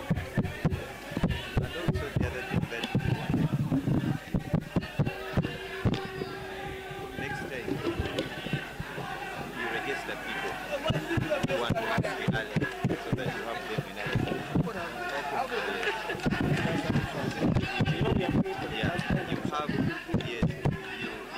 You register who want to ask questions today? No.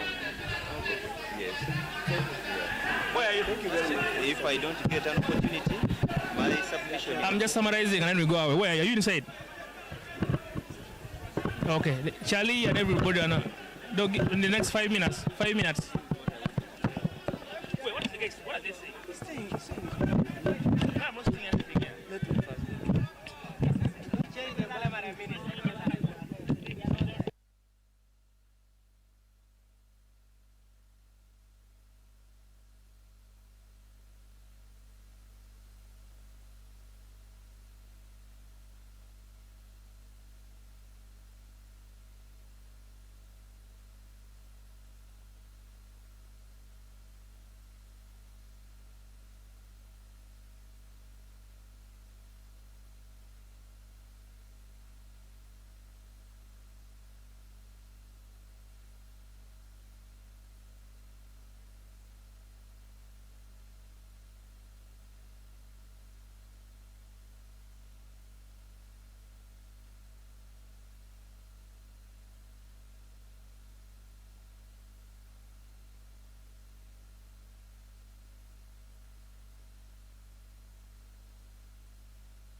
you. Yelamanoi, Yelamanoi, Yelamanoi. I think let's pick it up from the gentleman Abalebe. His question was, Ingaibo Aguela Riswairia. That was the question.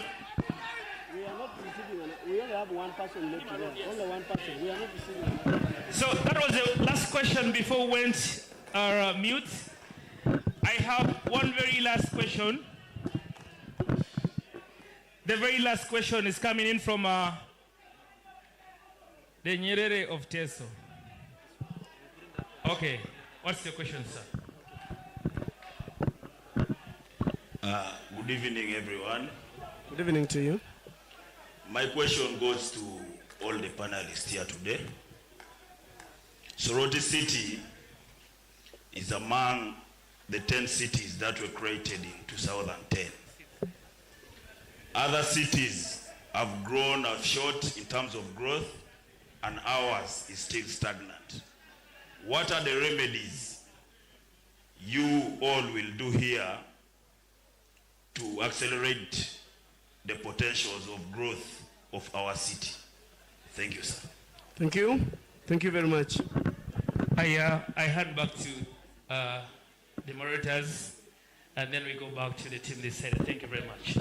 Thank you very much. Brother Peter, and thank you for those who have asked questions. It seems most of the questions have been directed to one candidate, and that is the Honorable Paul Omer. We shall give him a ample time to respond adequately.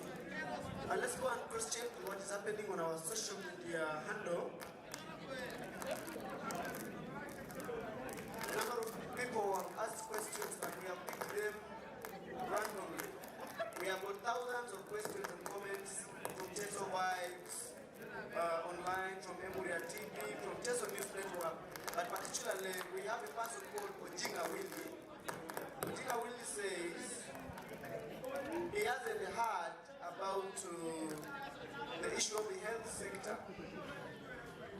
What are the candidates going to do in terms of strengthening the health sector in the city? Especially Honorable Omer, how will you improve on the health sector in the city? Ojinga Willie is directing that question to Honorable Omer. There's a person called Jennifer Abajo to Honorable Omer still. There is garbage collection, but where is it deposited? Where is the garbage collected from the city deposited? We hope it is deposited in a place where it does not cause the human harm in the city. That is according to Abajo. We have a colleague. Somebody asked, it's about the infrastructure. How are you going to protect the school land, especially public land? And they gave a reference of Swaria Primary School, Morapesu Primary School, Pamba Primary School, and other lands that is actually being encroached by the city residents. Those are questions that have been raised. There's one person who also raised a question from Teso News Network. Teso News Network, you are called Oyugi George. Oyugi George 5535. What are the plans the candidates are having for women who sell bananas? For women who sell bananas, sitting along the roads, especially at corner Lale Road and opposite Shell Metro Station. The Shell, yes, at Public Gardens. Those are the questions that we have randomly picked from our social media handles. At this time, I want to hand the microphone to Honorable Omer. A number of questions have been directed to you. We are giving you strictly 10 minutes to respond to each one of the questions. It doesn't matter which one you will start with, but I hope you have recorded them. Thank you. You know, first of all, I want to appreciate these questions. These questions will inform members that many people have been attentive and people want the development of this city to go far. And I want to start that the health sector, there are quite a number of wards right now that do not have even a single land for purposes of construction of health facility. If you go to Oderai, the land in Oderai was taken by an individual. And you know Oderai does not have any land for purpose of construction of health facility. The same applies to OPI. The same applies to Aloet. Now, we need to track. First of all, I want to say that the plan, my plan is that these areas, Aloet has land already for the health facility. And in my consultation and the people of Aloet, they want health facility in the Aloet Akumi B. And it is in line with my thinking. Secondly, while I've been campaigning, moving around towards, I asked the people of Oderai that my first course in action is to allocate money for purchase of land in order to ensure that we must be able to address the aspect of health in that area. We must be able to raise up and have that land procured such that we can be able to put a health facility in that area. Now, Opia is the same. Now, Opuyo, my thinking is that Opuyo Health Center 2 must be upgraded.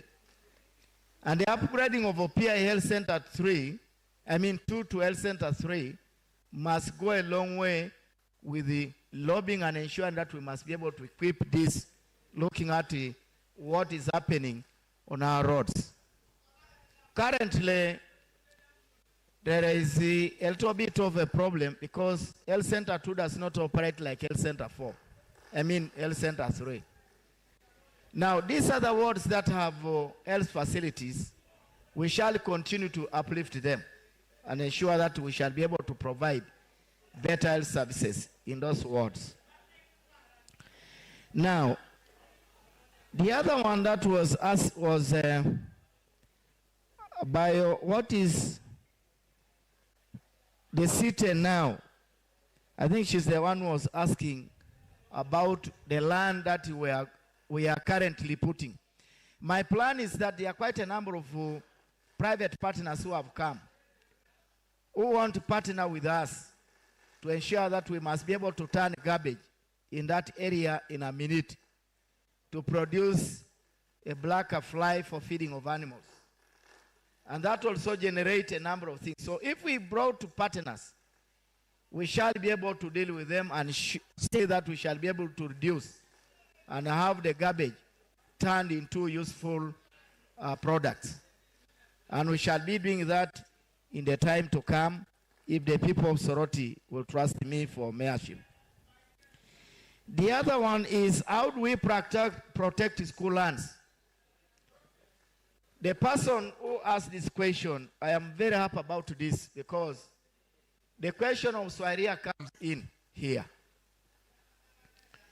Swaria, there was a meeting that where people had accused me of selling Swaria.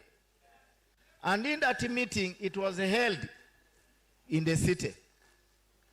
And when this meeting was held in the city, the family stated and eliminated Omer because I traveled with my documents where the case of Swaria was on appeal. The current leadership of the city, knows because they said there are two layers of leadership, the division and the city. The city went and entered into what they call a consent judgment with the family of the late Nalwa. And I, Omer, a division mayor, did not have an end of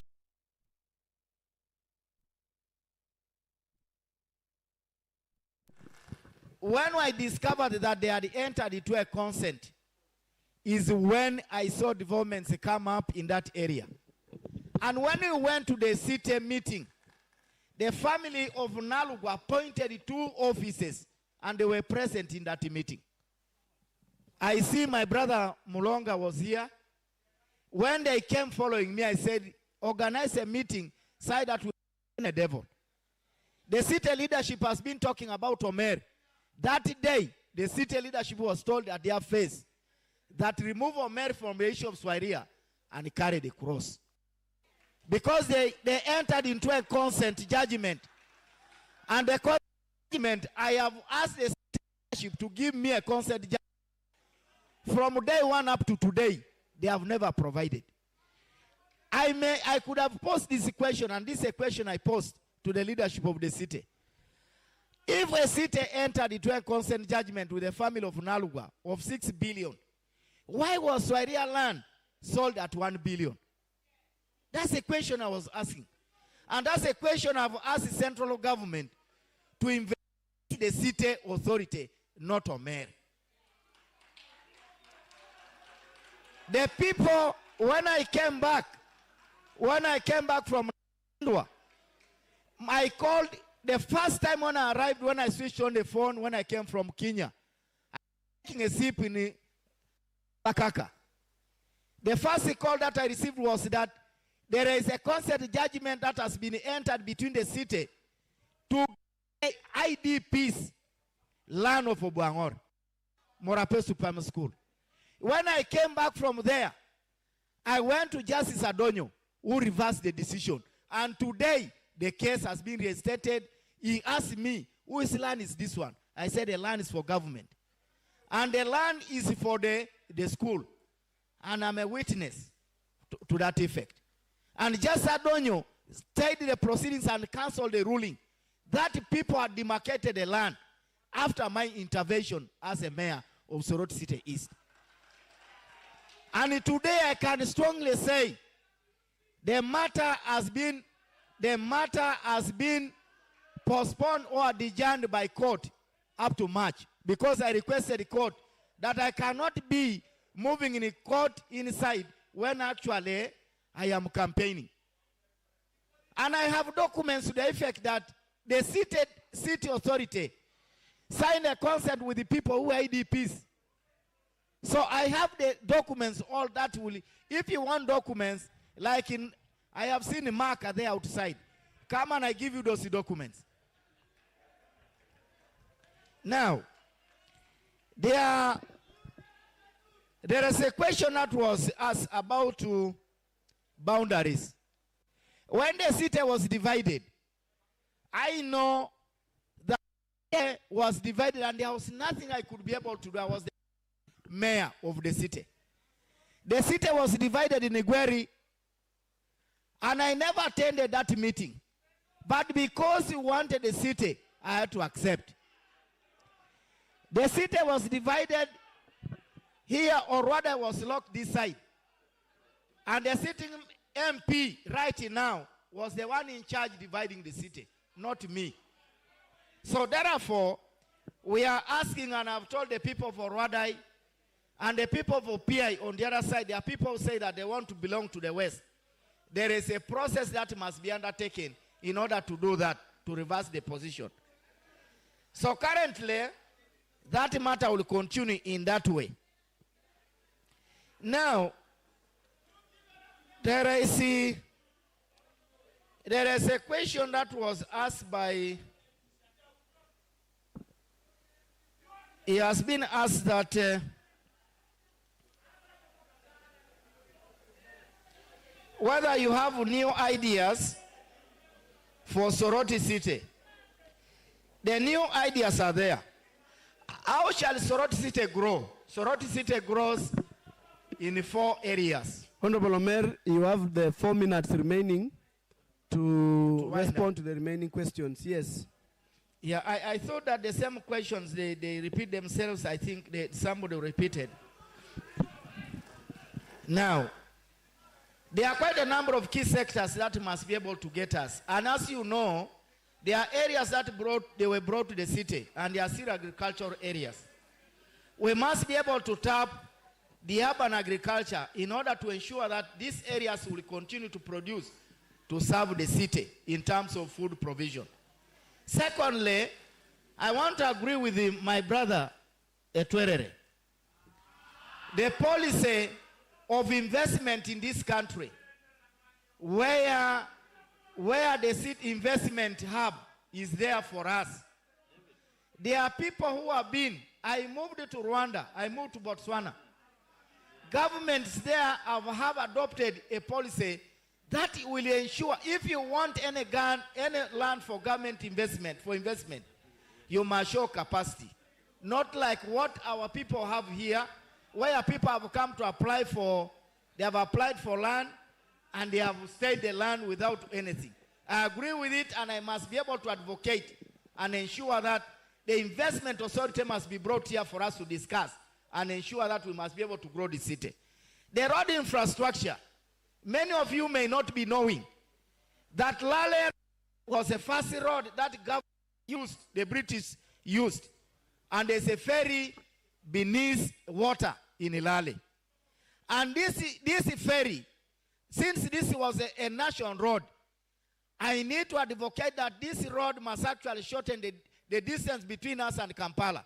Government must be able to take up and tarmac the road that takes us from Lale and across to the other side. Side that we must be able to shorten the hours of doing business. Other developments have been able to do. We must be able to say that we shall be able to discuss many of these. And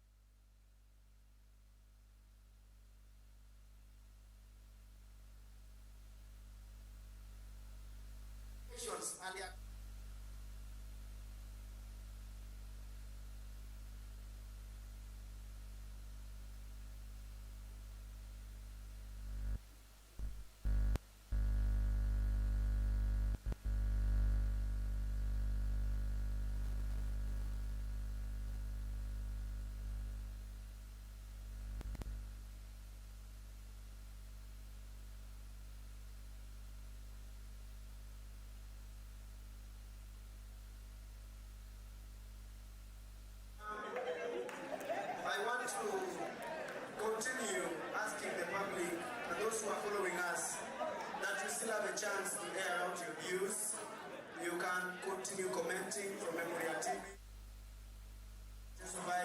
Send your comments from Teso News Network. Send your comments from the Patriots Online so that we can continue digesting the issues concerning our beautiful Soroti city that we all need to live for the better tomorrow. There are a lot of things that we have not digested, only that time has not been enough for us, but we still give a platform that we can still use our digital platforms, bring in your ideologies and your ideas and your questions that we can continue seeking answers through this kind of platforms. I will give my brother Peterson to give a concluding statement, but first, I want to give an opportunity to the candidates to air out their last remarks in just 1 minute per candidate. I want to begin with the Honorable Thank you. Maybe before the last remarks, there are two questions that have not been answered, and it was general questions online. It's all right. One is why other cities have developed and ours is still stagnant. The issue is we don't have a physical plan for Soroti City.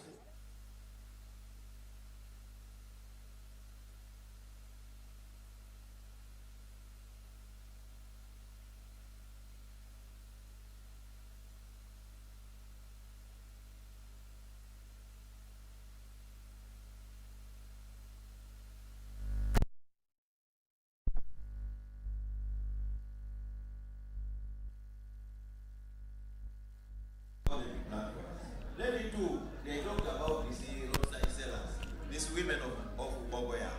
As a businessman, I feel so bad because those women have suffered a lot. They are taxpayers, but if the government at the local council has not considered them. One, as a business person, you have to look for a customer. It's not a customer to look for you. But because the city council has failed to control parking of the buses, of the buses and taxis, it has made those women now to follow those customers even up to later on. If the taxis were confined in the taxi park and not in the taxi park, the buses not in the bus park, all those women would be confined in the bus park. But just because it's open, that's why they're going for. Thank you so much. Thank you. You have concluded with your last remarks. I wish you all the best. What does Francis, what the bus? Thank you very much. That is our for this to do in this concluding remarks, and I'm sure we wish you all the very best and a successful campaign. Honorable Elas. Thank you again. Just two statements. One, to respond to the general question that was asked online, on the question on why Soroti City is lagging behind. I think that bottom line is that the progress of every community is determined by the quality of its leaders. The failure of a community to progress is on, it shows that the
who value people. We need partnerships.